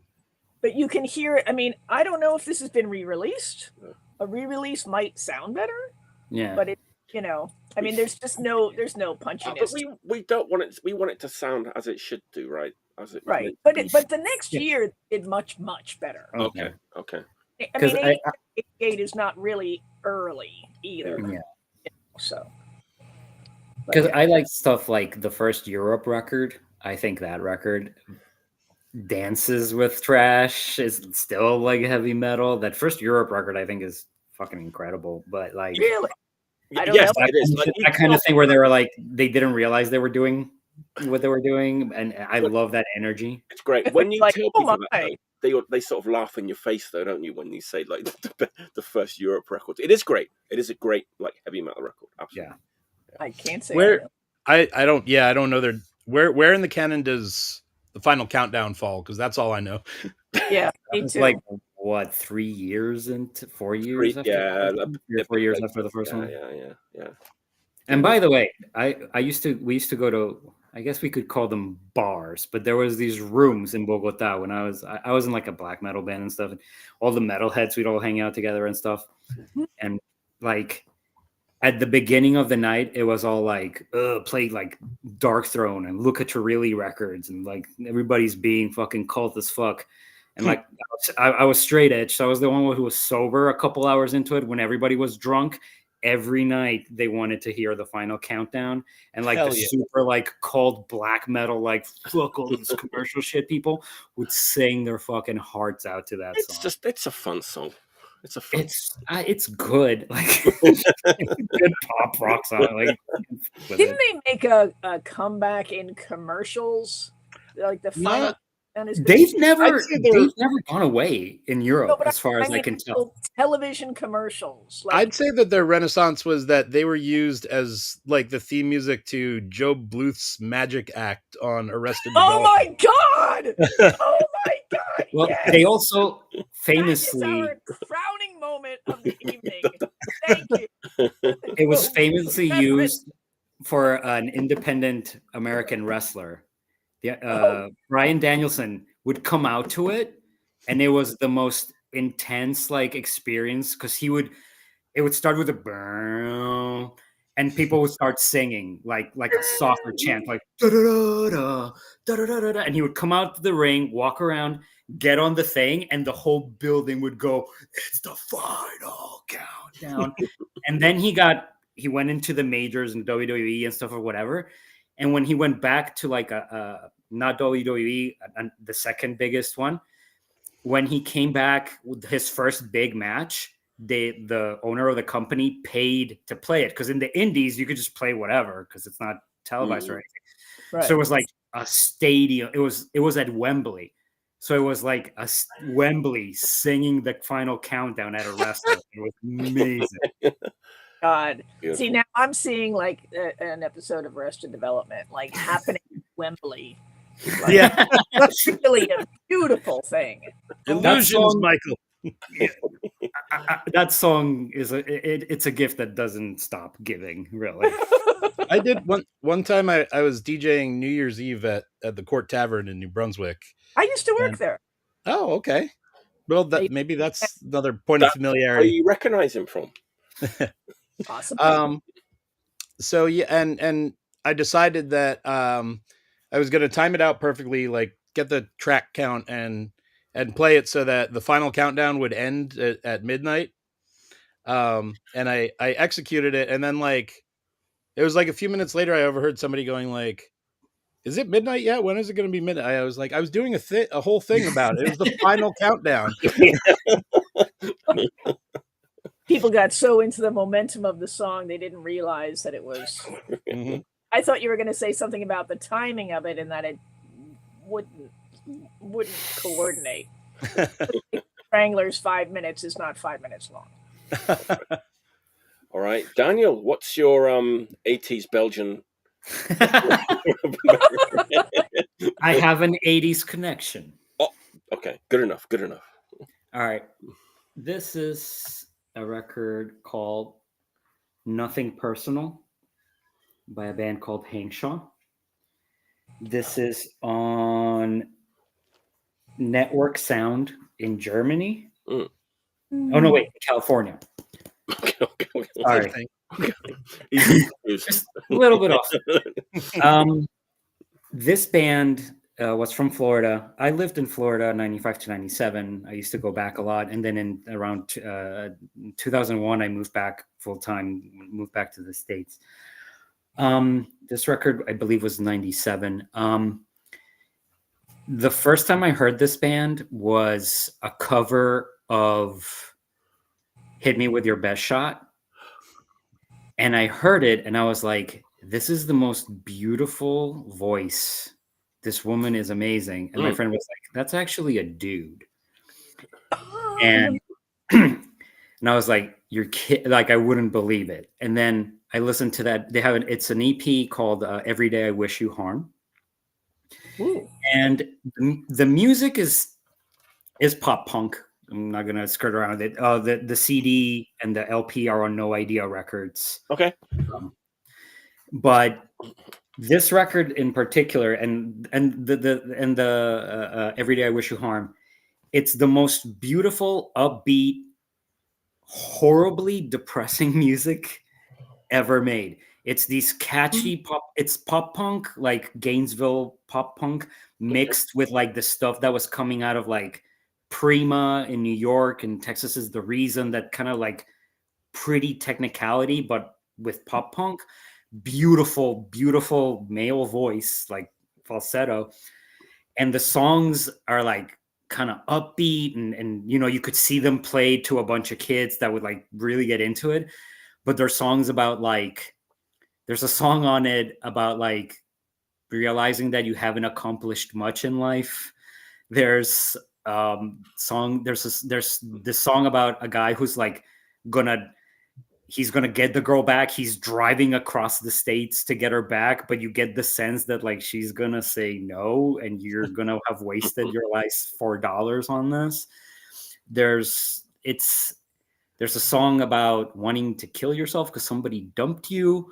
Like, it's these kind of really dark themes on this beautiful music, and it's executed at a level that like far exceeds, I think, because it's that maudlin, like, oh, my girlfriend thing, but like done in such a pure, just great way.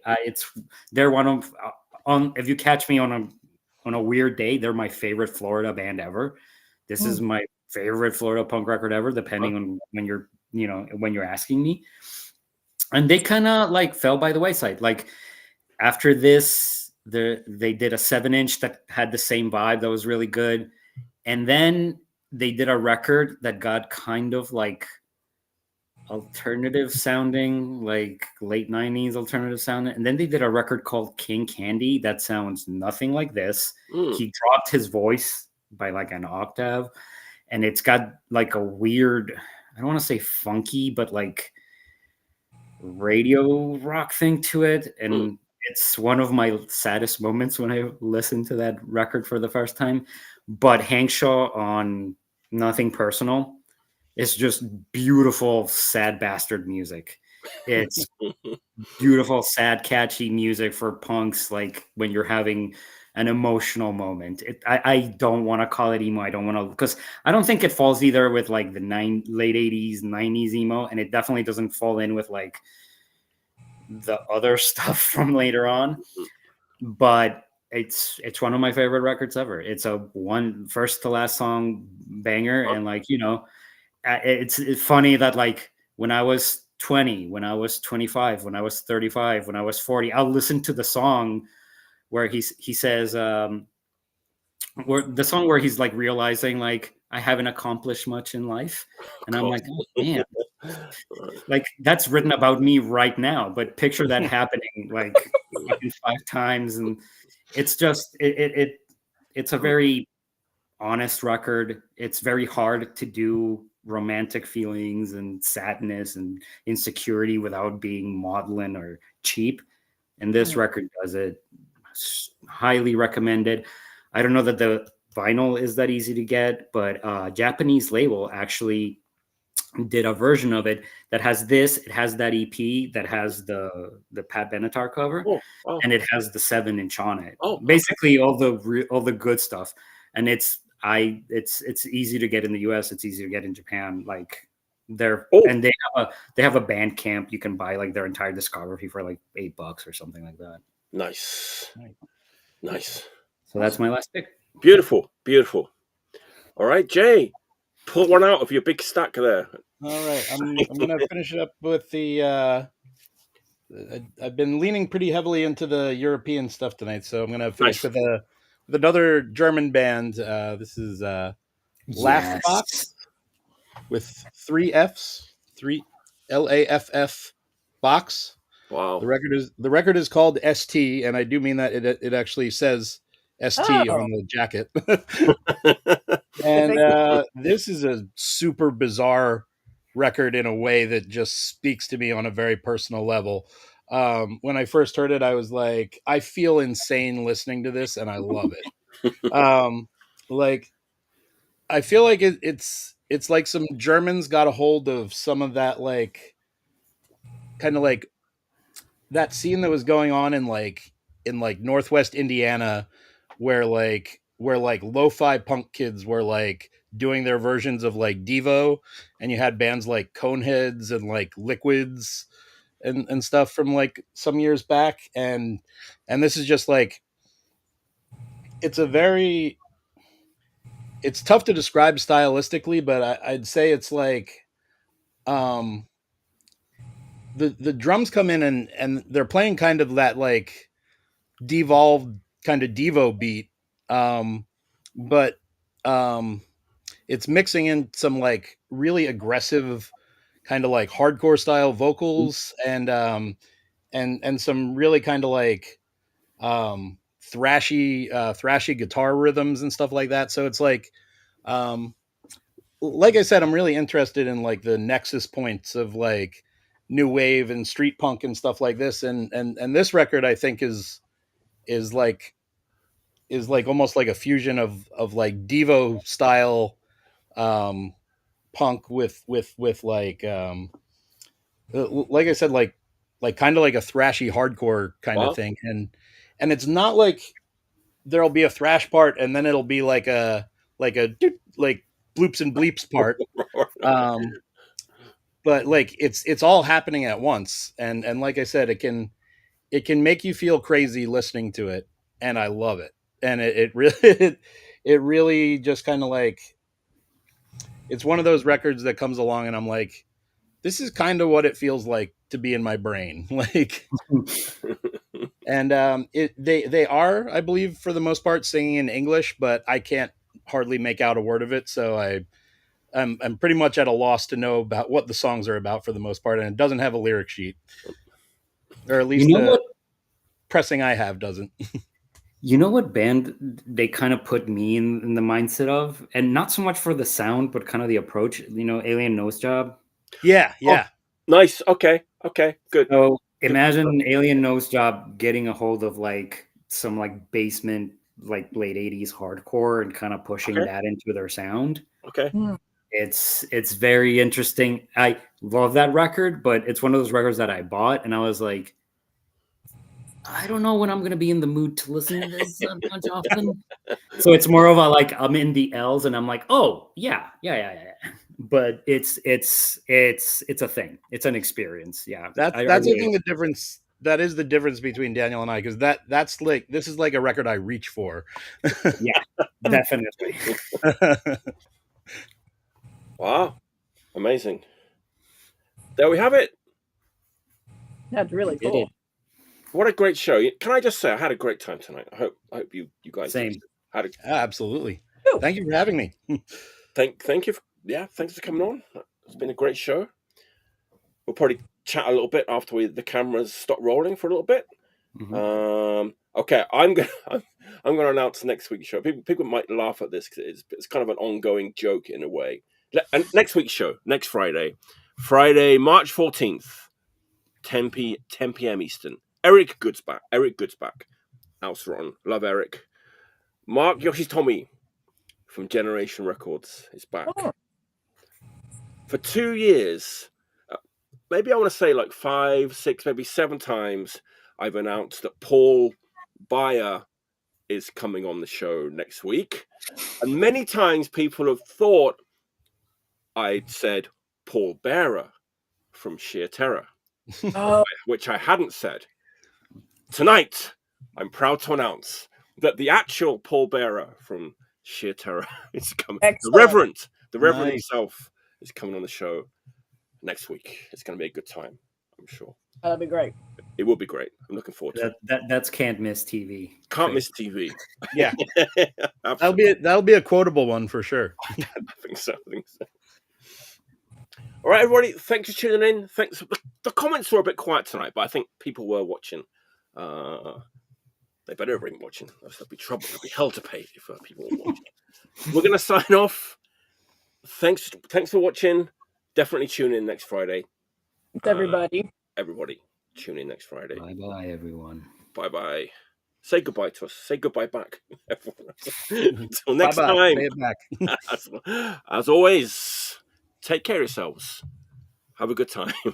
Stay healthy.